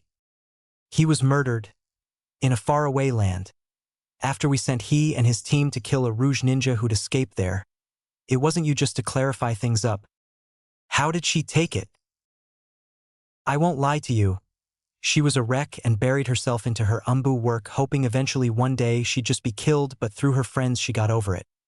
She's a strong woman to believe everyone you ever loved is gone, but still have hope, very strong. The blonde hummed as he slumped himself into the chair and stared at the ceiling. Are we done here? He stated as he noticed the blonde mistress already at the doorway preparing to exit. Unless you have something worthwhile to say, then yes. I have Hokage matters to attend to. Let me take them down, and then you can lock me right up. Why would I trust you? That you won't finish the job of wiping us all out. You'll just have to trust me. Sorry Naruto, it doesn't work like that. When you attacked us you betrayed the leaf and my trust. I'll be damned if I let you fool me again. On that note, I will be telling Yugao the truth about Heiei. Good night, Naruto. The blonde sighed as she walked out, not frustrated but worried. Naruto Uzumaki Namikaze, the fourth Hokage's son, was currently in prison being watched over by his friend Sasuke Uchiha. Naruto ran his own commentary through his head to keep himself entertained. He was interrupted when Anko walked into the room instead of Sasuke. He felt like his tolerance was going to be tested yet again by the snake lady. Where's your boyfriend? He noticed her grin widen at the word boyfriend, which proved they were dating for a fact, something which he didn't quite think was possible. Sasuke was able to put away his quest for vengeance long enough for him to find love. Impressive. How long have you two been dating? Anko only had looks of her caution plastered across her face. Of course she didn't make him see them, but they lingered. Why was he all of a sudden talking calmly to her? If he thought she was going to her guard, he had a nothing thing coming. That doesn't concern you. Now I have a question for you. Why are you hurting Yugao? Her voice carried more anger than it did the previous day, and her fists were balled up tightly. She would definitely hurt him, and if he said the wrong thing, but he doesn't fear anyone anymore. Have you ever thought it through? That maybe I'm a criminal that wants nothing to do with anybody here. Because then you would have broken out already, no? Naruto narrowed his eyes at her and sat in his meditation spot. He had zero to no intentions in talking to Anko, especially about Yugao. He didn't want to let his feelings to attach them once again, no matter how much he felt strongly about her. You should probably be nicer to her. She's declined several Umbu missions for the first time in years, so she could be with you? The enemy. You better show her some love or refrain from getting to her at all. She winced at the latter. She didn't want anything to hurt her friend, but Naruto's actions were doing exactly that, and he knew, but it's not as if he did not have an idea. He did. Anko smiled as Sasuke walked in and hugged her. She noticed the blonde make some vomit sounds from behind his cell. He watched as the two get all touchy with themselves. He took notice of a file Sasuke had dropped in front of his cell. It was just turned in the opposite way, preventing him from getting a better look. He knew it was meant for him. The way Sasuke was so careless about it proved that. However, his curiosity would have to wait until the two people were being frisky with each other, and some time it took. He snarled at the Uchiha, who finally turned the file so he could read it, and it left him angered. That much Sasuke noticed. It was intended to buy Tsunade. She wanted his full corporation, which meant 100% from him and 0 from her, and if he was reading the situation right, she was going to get it. Naruto frowned. This was absurd a thing too, especially for her. He bit his nails as he lifted his head to the Uchiha. You guys are crazy? This won't work. Sasuke shrugged as he lifted the file off the ground and tossed it on his desk. It's a revenge mission. It's not above her.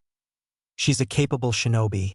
He was astonished by the blonde temper as he smashed his fist into the wall of the cell, greatly denting it.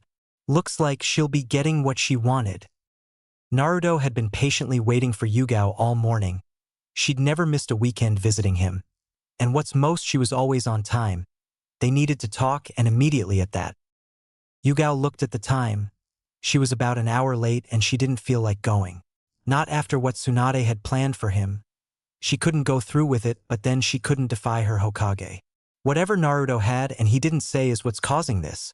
She hadn't been giving detail into it, but Naruto possibly knew who killed Hayate and hadn't told her yet despite everything. Albeit he just confirmed with Tsunade a few days prior, he still could have said something. It wasn't a few minutes later to which she arrived. The blonde could feel his muscles relax as he saw her figure enter, but she didn't wear a smile. Although he rudely rejected her advances, he still did want to see her happy at the least.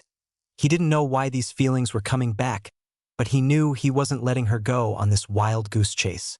He noticed her eyes were baggy and dull from behind the window. He didn't let a look of concern escape him though. She let out a fake smile as she sat opposite him. Hey, are you okay? His voice immediately betrayed him, and she noticed as soon as he commented. She blushed at the tone of concern littered in his voice. To follow Tsunade's plan, she did not respond to his question, and instead kept up a depressed facade, playing into the seeds Anko planted earlier on. She noticed how he quickly examined her state, even stretching out his arm to hers, but she hastily declined. Ugao. I'm offended you thought this charade would work. He grinned as he pulled his hand backwards, and Yugao sighed at him and dropped her facade. I was hoping it wouldn't, she stated as she looked at him softly. Naruto wasn't sure on how to act now. He knew that Tsunade had them trying to hit his guilty spot for Yugao, but having Anko plant seeds and having Yugao pretend to be depressed, a good plan not against him. But now he could feel the honesty in her words and he calmed down a little. He shouldn't have. She immediately grabbed his hands and looked into Soul.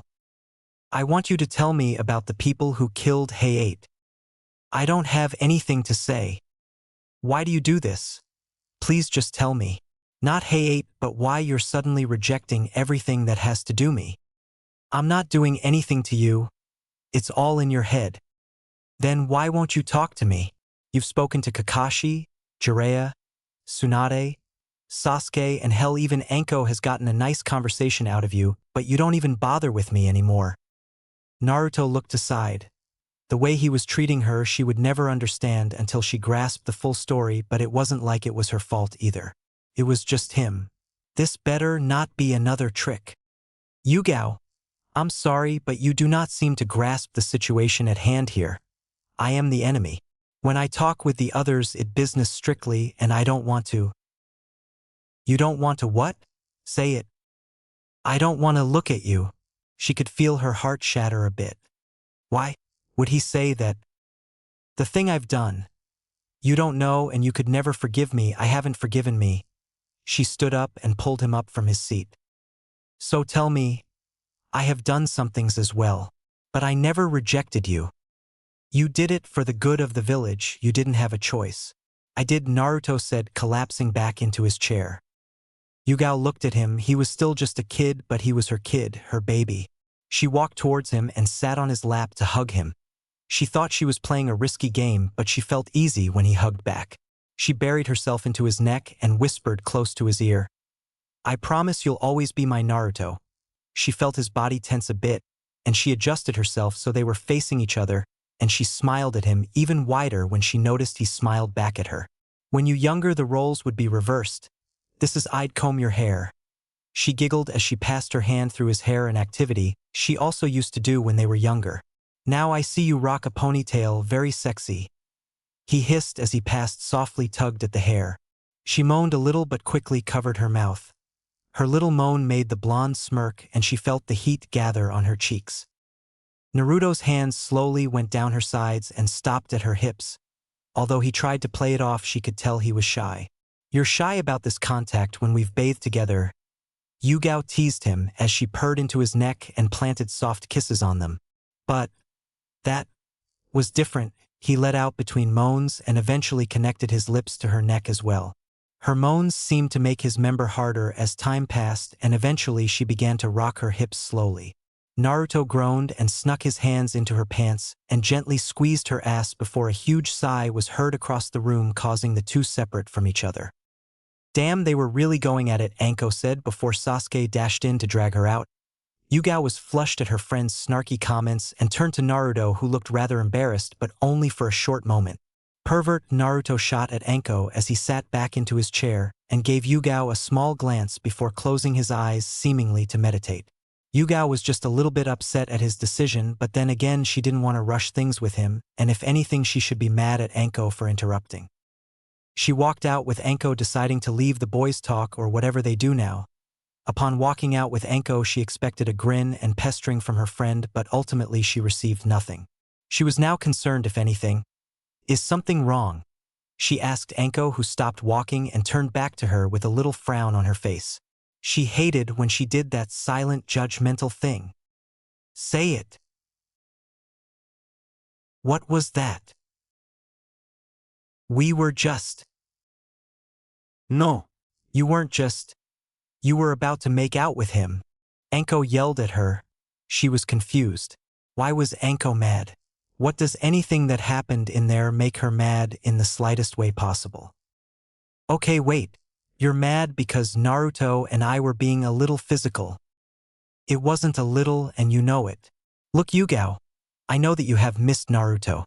I know you've lost so much and you feel like you need to capture what's left, but that wasn't the type of relationship you said you wanted with him. It's the type that you think will make him stay. I'm sorry I lashed out, I just don't want you to mess up. Yugao was left a bit shocked by Anko's words. Everything she stated was true. She didn't want to lose him again. She didn't want to be left alone again. So she has to claim Naruto as hers, and Anko has to understand that, but she didn't want to rush things and ruin the relationship because God knows she loves him. Anko cupped her cheeks and smiled at her. I know he'll come around without you trying to, like a thirsty cougar. She stated the latter with a laugh and poked Yugao in the chest. Naruto was grateful to his friend for keeping mute about the situation. It saved them an awkward talk, and it wasn't his best piece of work as well. He got so easily charmed by her. No, but she needed this, he could tell. Someone she could claim as hers, someone all to herself for once, and he could be that person once he deals with some demons of his past. Still no word from the leaf? Well, it doesn't matter, we'll destroy them soon.